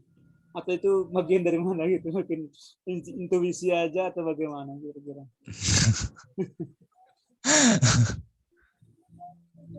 Tergantung persekutuan kita dengan Tuhan sih Bang. Kalau persekutuan kita baik dengan Tuhan, tapi kalau kitanya juga kacau balau kehidupan rohani ya nggak bisa diandalkan juga lah Bang. Dirasa. Atau gimana menurut Abang? Ya itu makanya Abang kemarin berpikir juga ya. Abang sudah pernah mengalami itu juga dan terjadi gitu ya. Contohnya Abang ketika pengalaman itu ya, ketika ini mungkin kejadian paling down Abang sama Abang waktu itu pelayanan. ketika Abang driver ya, driver dari Palembang ke Jambi gitu ya. Nggak tahu apa-apa Waduh. gini, kita Abang membawa mobil, kita mau pelayanan ini, mungkin Abang udah pernah juga cerita sama kalian, yang tabrak orang. Aduh, ya kita mau pelayanan, tapi ternyata di tengah jalan kita harus ada kasus gitu. Itu ada perasaan seperti itu. Apa yang nggak enak ini? Ternyata ini tabrakan abang bawa mobil nabrak orang gitu, meninggal gitu. Itu pengalaman yang paling sulit sebenarnya. Orangnya meninggal, Bang? Hah? Iya, meninggal doa. Orangnya meninggal? Iya, meninggal. Mereka yang lawan jalur, karena tiba-tiba ada yang berhenti itu kan, kami kan jalur bus sebelah kiri, tiba-tiba ada di depan kami ada mobil yang berhenti, terus tiba mobil ini ada mahasiswa tiba-tiba nyelip aja gitu, aku nggak lihat, apa nggak tahu itu. Ya udah. Reaksi pertama gitu ya? Hah? Reaksi pertama kita percaya barusan terjadi ya? Iya, itu 2017 itu.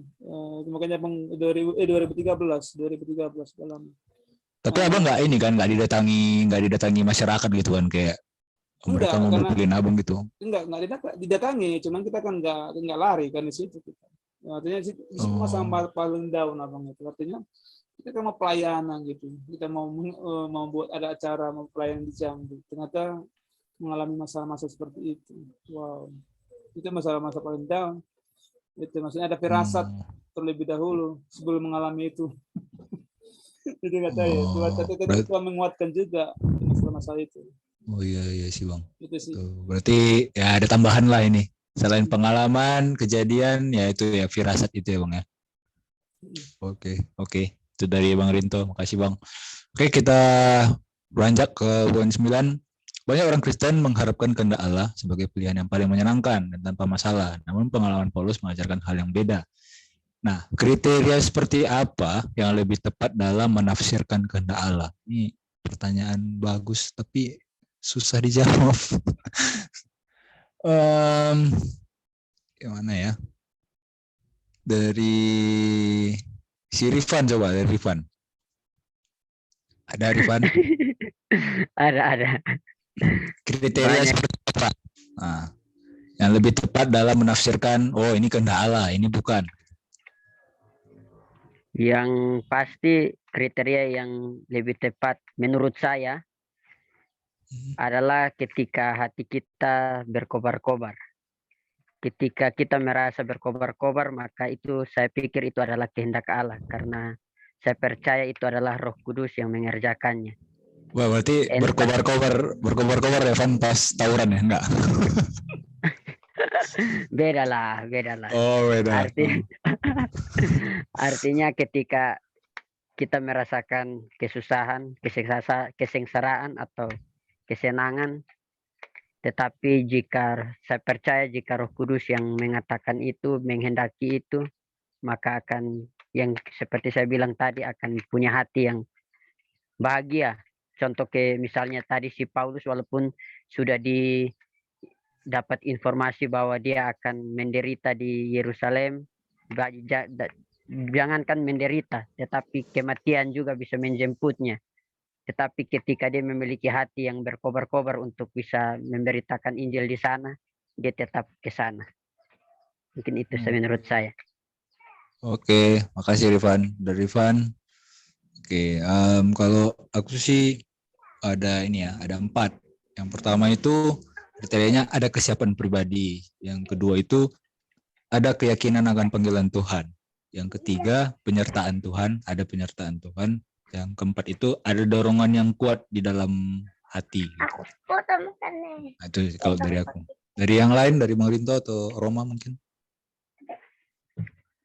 Pertama. 1, 2. Pas saja. Oke. Kita lanjut ya, poin 10. Nah, dalam proses pengambilan keputusan, apakah Anda biasanya lebih memperhatikan kenyamanan pribadi atau mentaati Allah? Nah, bagaimana hal tersebut terbukti dalam hidup Anda? Roma. 10 Heeh. Apa jawabannya, Rom? Oh, kadang iya, kadang tidak. Anjing mau bicara kan? Biasanya. Biasanya itu 50-50 juga. Jangan, nggak ada itu. Biasanya nggak mungkin lah, 51-49 lah. 50 banding 49 pasti ada. Lebih banyaknya itu ya pasti nah walaupun tidak terlalu banyak persenannya 51-49. Oh, Kadang enggak, berarti lebih banyak taatnya, enggak. Iya, tapi sedikit taatnya. Kayak Oh, sudah berarti. dulu kan Tuhannya dibawa kan, baru naik sama baru naik sedikit gitu loh. Oke. Berarti lebih memperhatikan kenyamanan pribadi. Contohnya dalam hal apa ini? Kenyamanan pribadi. Tidur, bukan? Iya. Kalau misalnya kan ada mau les kan atau kegiatan gitu kan, aduh ngantuk kali aku tidur aku dulu gitu.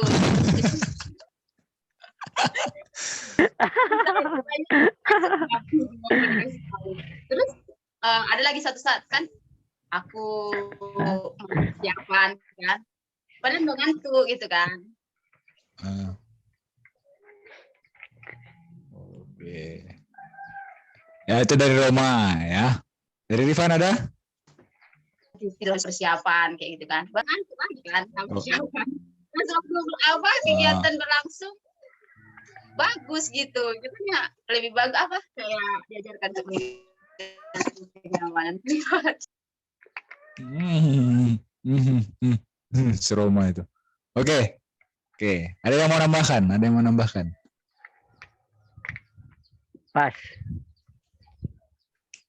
Pas Rifan. Bang Rinto ada, Bang? Kenyamanan pribadi yang apa ya? Biasanya lebih banyak sih cenderung kenyamanan pribadi kita dulu sih. Kenapa masih kenyamanan pribadi? Artinya ya itu biasanya, tapi kita masih tanya ulang lagi, benar enggak itu? Proses ulang lagi gitu. Mungkin dia. Iya, oke. Oke, itu dari Bang Rinto ya. Kita berangkat ya, beranjak ke poin 11 ya. Nah, ayat 14 mengatakan bahwa pada akhirnya para murid menyerah dan berkata, jadilah kehendak Tuhan. Mengapa seringkali kita sulit menyerah sepenuhnya pada kehendak Allah?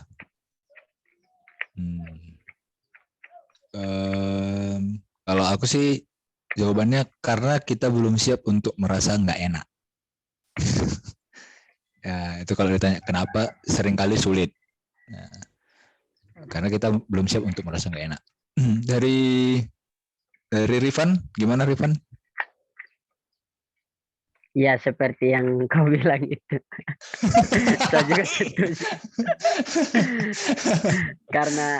karena kita seringkali sulit menyerah sepenuhnya karena pada kehendak Allah, karena ya kita tidak merasakan kedagingan kita yang kita sepertinya merasa nikmat begitu, kenyamanan tadi yang kau bilang. Oke. Dari Roma atau Bang Rinto ada yang mau menambahkan?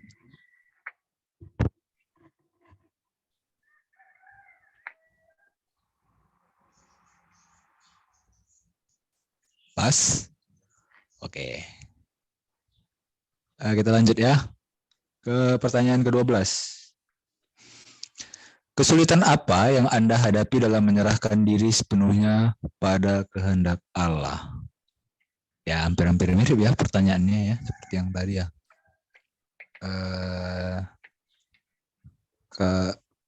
Kalau aku sih jawabannya kesulitan melepas sesuatu yang enak, nyaman, menyenangkan buat kita. Itu aja sih.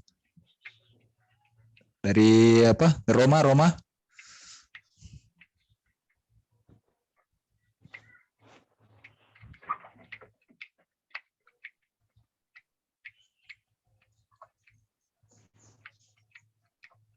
Kosong, Roma? Bang Rinto ada?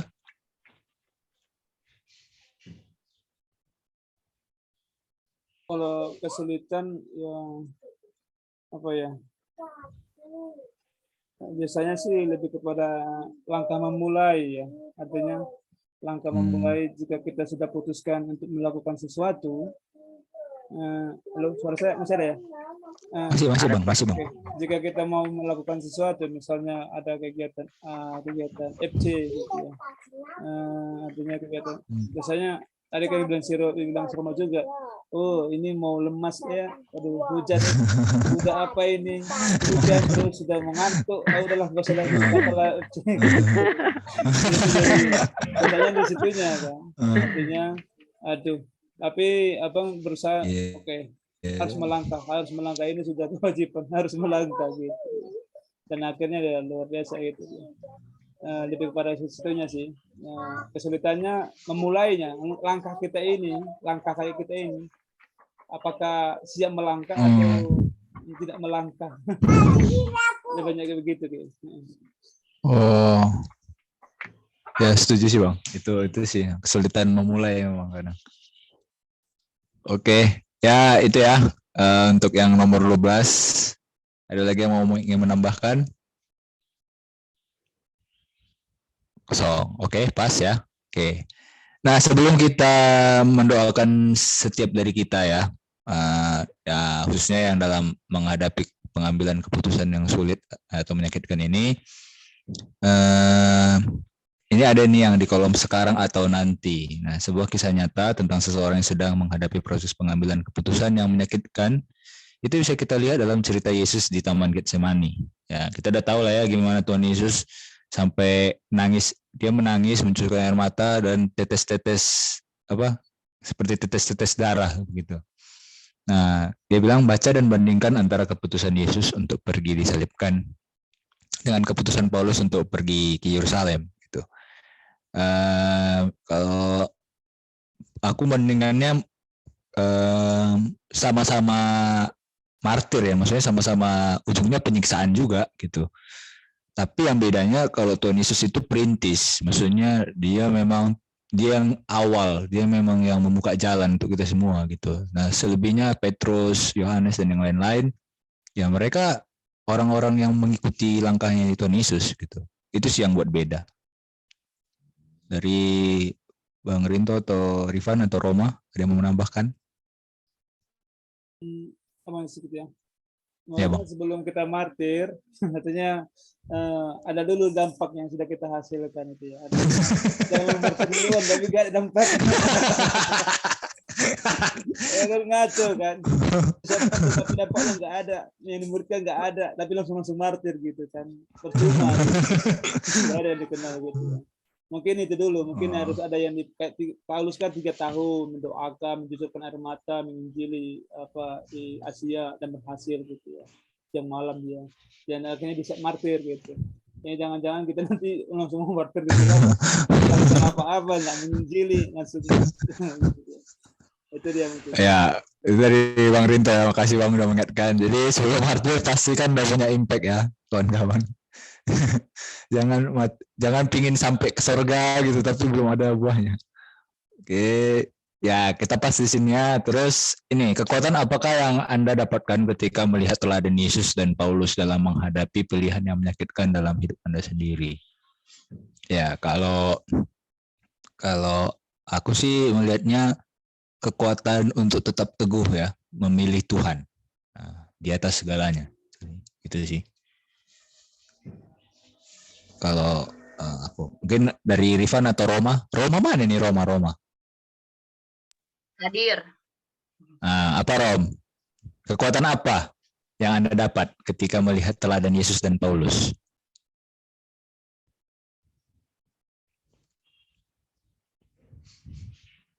Ya, kayak ada gambaran gitu kalau mengikuti Yesus, kayak ada kepastian saja gitu yang kita ikuti memang benar kayak gitu. Kita nggak ikut yang salah. Oh berarti kita yakin aja lah gitu ya, maksudnya pasti benar gitu, jadi nggak ada keraguan ya.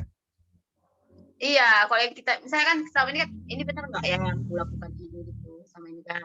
Tapi kalau kita ngikutin Yesus sama Paulus, berarti aku nggak salah gitu. Sekarang tinggal akunya gitu, tentang tujuannya sudah benar, tapi akunya sekarang gitu loh.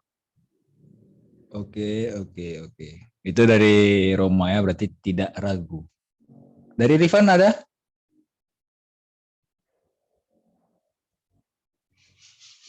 Saya setuju dengan pendapat kalian. Oke. Nah, terakhir ini ya. Apakah yang Anda pelajari dari kedua kisah ini tentang bagaimana menguatkan teman yang sedang menghadapi pengambilan keputusan yang sulit dan menyakitkan? Ya, kalau aku sih dari kisahnya kayak seperti Paulus tadi yang perpisahan, baru keputusan Paulus untuk tetap pergi ke Yerusalem. Aku belajar 4 hal gitu. Pertama, kita mendoakan orang itu ya, teman kita yang sedang menghadapi pengambilan keputusan yang sulit dan menyakitkan. Itu kita mendoakan dia atau kita berdoa bersama dia. Yang kedua itu saling sharing. Terus ketiga itu mengingatkan kemungkinan yang akan terjadi sama kawan kita itu. Nah, yang terakhir itu bersikap netral. Gitu. Artinya jadilah kehendak Tuhan. Maksudnya kita menyerahkan sepenuhnya lagi ke orang itu, nggak mengarahkan dia ke kiri atau ke kanan. Ya, kita hanya bilang aja, tapi sepenuhnya keputusan ada di dia. Dari yang lain ada? Bang Rinto mungkin? Mungkin bagaimana jika itu pengambilan keputusan jika mereka menerima kaum kedar gitu. Itu apakah kita tidak memaksa atau memaksa gitu atau ya. Artinya percaya sama Tuhan Yesus gitu. Kan kaum kedar kan ketika mereka mau percaya sama Tuhan Yesus kan mungkin resikonya kan juga besar juga. Sih Bang, pemikiran. Ya, pemikiran yang ini sih mantap sih. Nah, ini kan jadi ke kaum kedar. Oke, jadi pemikiran kita bersama itu ya.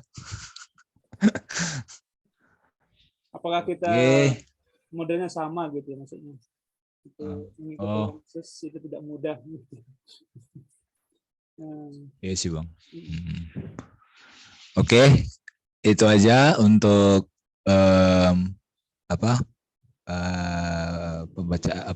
pembahasan kita ya dari keputusan sulit dan menyakitkan ini. Jadi ada banyak hal yang udah kita bahas ya, yang kita pelajari. Tapi intinya apa yang membuat kita yakin akan keputusan itu ya berasal dari cinta kasihnya Tuhan gitu, yang kupahami ya. Kenapa Paulus itu bisa sampai semartir itu, kenapa Tuhan Yesus bisa sampai sebegitunya gitu berkorban, ya karena dia sayang sama kita gitu.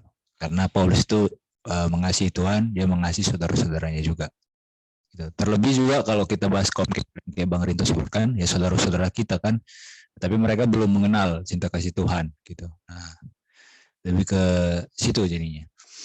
Oke,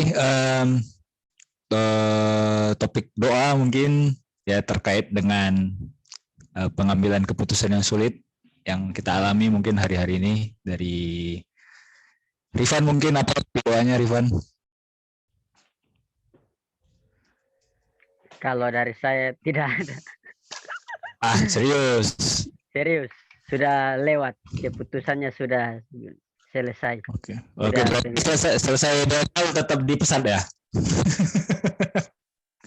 Oh iya. Mantap. Oke, nggak ada, maksudnya yang lain lah yang mau didoakan selain soal pengambilan keputusan gitu. Yang lain nggak ada. Ya, hanya doakan pelayanan.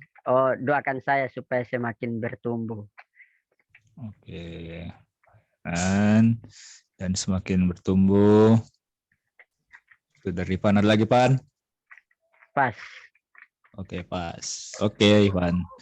Oke, sekarang Roma.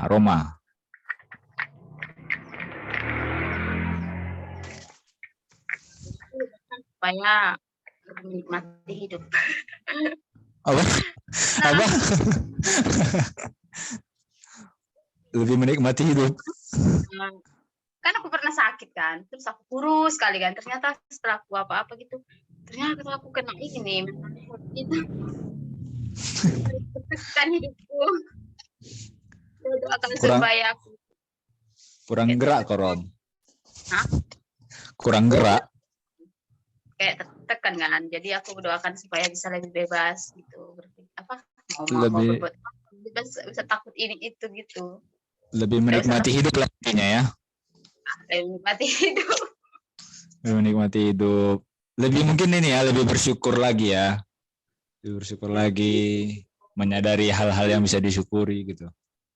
Bukan nggak bersyukur, kayak gimana ya? Kayak aku tertekan, kayak misalnya kayak dimarahi sekali kan. Ya aku langsung jangan kayak ini, langsung Ciut. jangan pikir lagi yang lain. Kok melakukan sesuatu langsung pikir jangan ini, jadi gitu. Jadi banyak pikiran. Gimana maksudnya? Berarti ini ya supaya lebih enjoy aja ya, lebih santai gitu, lebih hidup aja gitu suasananya ya. Nah, aku bilang menikmati hidup. Oke lah, lebih menikmati hidup dari Roma ya. Oke. Dari apa? Aku dulu ya. Kalau aku doakan supaya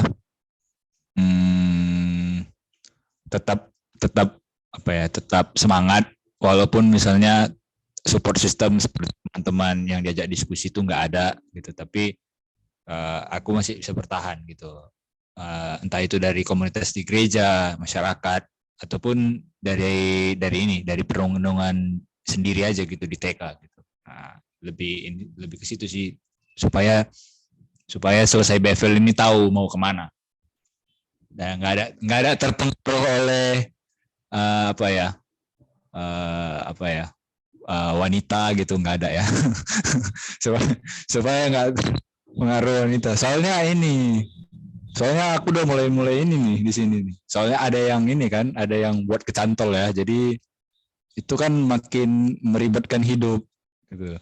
Ya awalnya kita fokus nih bersih, maksudnya memang ya udah untuk Tuhan, selesai BFL juga maunya memang betul-betul dari Tuhan gitu. Tapi setelah ada wanita itu semuanya makin runyam gitu. Jadi ya itu membuat situasi makin gaduh.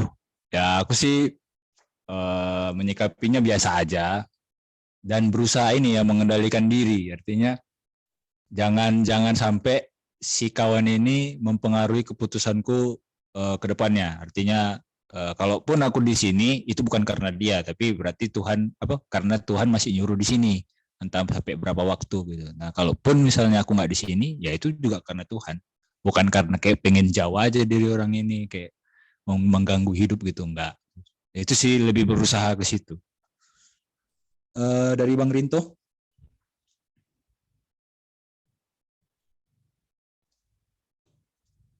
Sih lebih kepada ini ya. Ini doakan secara khusus untuk selebrasi NMDP ya. Nanti abang panitianya bisa berjalan dengan baik ya, selebrasi penamatan anak NDP di bulan Mei rencananya akan kita adakan. Mungkin dari Toraja ada, Rifan, dari anak-anakmu ada yang tamat SMA? Atau dari itu? Tidak, Pak. Punya kita yang tertinggi baru SMA kelas 1, Pak. SMA kelas 1 ya. Romaida? Berapa orang Romaida? Ada dari pelayanan? Kami kelas 2, Bang. 2 SMA? Iya, Bang, masih kelas 2 SMA. 2 SMA berarti tahun depan baru ya. Kalau di dapat di kalian apa, Dek? Kalau di Lalo Bang ada 3 orang sih SMK, tapi mereka itu udah nggak pernah lagi masuk gitu. Maksudnya terhitung dari tahun lalu. Iya, udah disuruh datang, tapi tetap dijangkau aja deh. Tetap aja nanti maksudnya buat pertemuan nanti berapa kali, sekali aja. Untuk biasa persiapan untuk selebrasi ini di bulan ini. Tetap aja dijangkau dulu. Itu makanya mulai dari sekarang sih Bang. Iya. Mengkomunikasikan itu dulu. Soalnya takut juga, maksudnya kalau selebrasi NDP nasional terus dari lalu sampai ada yang datang sama sekali, ini gimana jadi? Iya. Makanya nanti dekati aja dulu. Sama juga yang kita doakan aja supaya semua lancar ya. Nanti dari yang tahu juga nanti dari yang serikan itu belum tahu juga.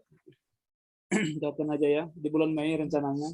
Yang kedua mungkin doakan seminar Pak Junaidi ya, Junaidi, Dr. Jun Dr. John yang akan ke Sibolangit ya di bulan Mei juga. Ini agak repot di bulan Mei supaya berjalan acaranya bisa berjalan baik ya. Seminar kesehatan, otak, nutrisi, sama untuk hamba-hamba Tuhan juga. Beliau akan 3 hari ada di Sibolangit, doakan perjalanan semua nanti. Tentu. Terus kesehatan buat orang tua atau Bang? Bukan, Dr. Junaidi maksudnya untuk pelayanan deh.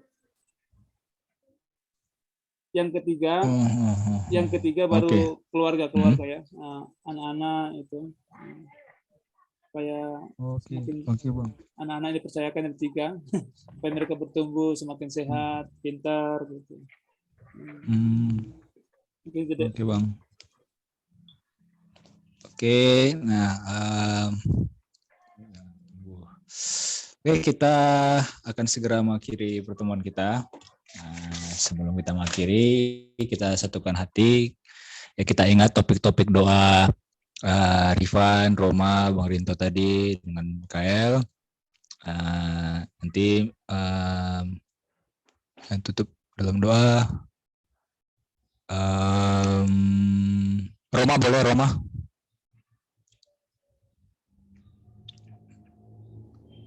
Tutup. Tunggu, aku bacakan dulu topik doa tadi ya. Kemana? Semua. Nah, tadi itu Rifan dia pelayanannya ya doakan dan semakin bertumbuh dia. Terus tadi kan dirimu itu lebih menikmati hidup. Nah, terus Bang Rinto itu selebrasi anak NDP nasional. Itu pertama, kedua seminar Pak Jun di Sibolangit. Ketiga itu keluarga Bang Rinto, anak-anak supaya makin sehat dan bertumbuh. Kalau aku supaya tetap fokus pada Tuhan. Itu aja. Oke. Mulai Rom. Mari kita bersatu dalam doa. Allah Bapa yang baik, Allah Bapa yang luar biasa dalam kehidupan kami, kami semua bersyukur ya Tuhan segala kebaikan-Mu, terlebih khusus lagi di pertemuan kami siang hari ini, kami boleh berkumpul bersama Tuhan meskipun lewat online, untuk membahas tentang kebenaran firman Tuhan, tentang apa yang Tuhan inginkan, bahkan untuk mengajari kami supaya kami tahu bagaimana caranya kami untuk mengambil keputusan-keputusan ketika kami menghadapi masa-masa sukar Tuhan, sehingga ketika kami mengambil keputusan itu bukan karena diri kami, bukan karena kenyamanan kami, tapi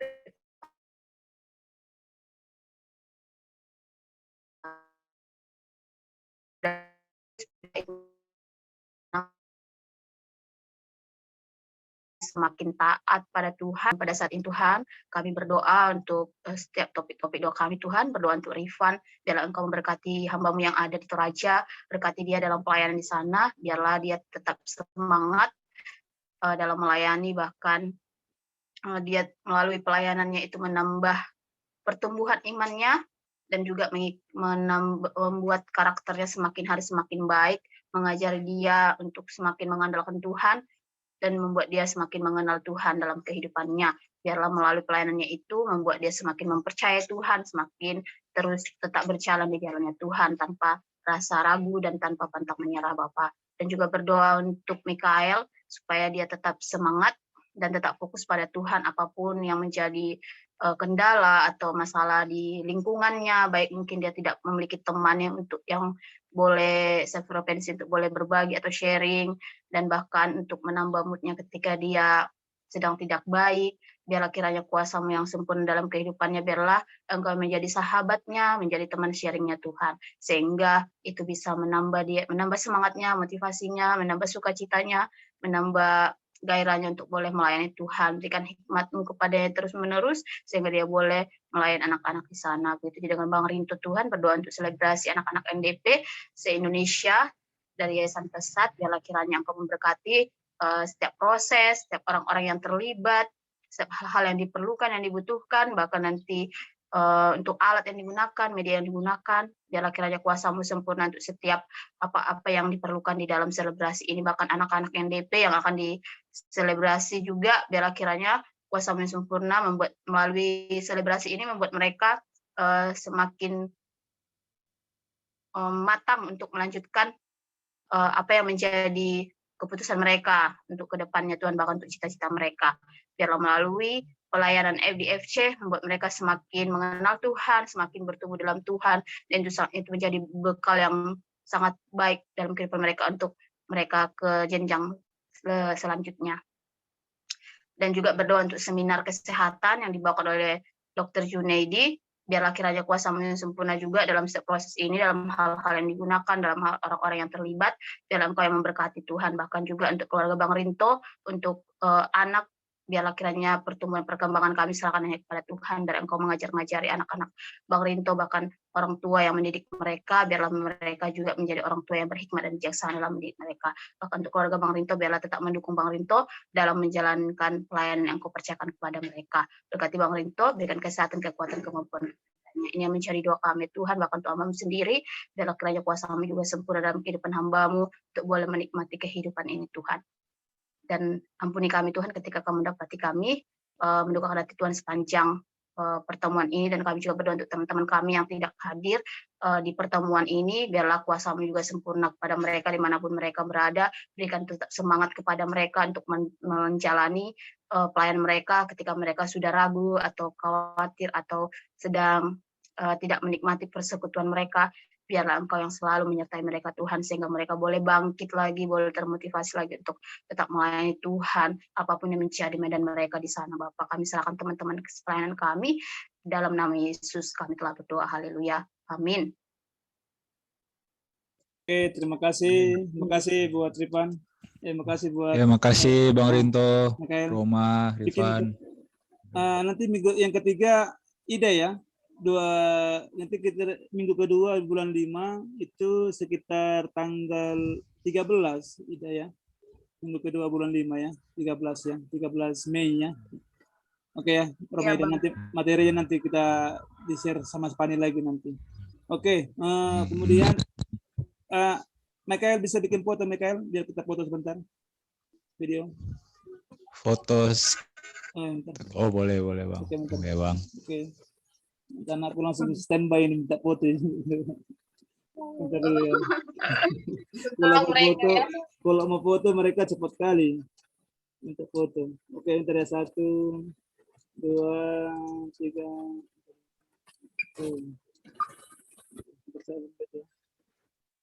Oke, udah. Thank you.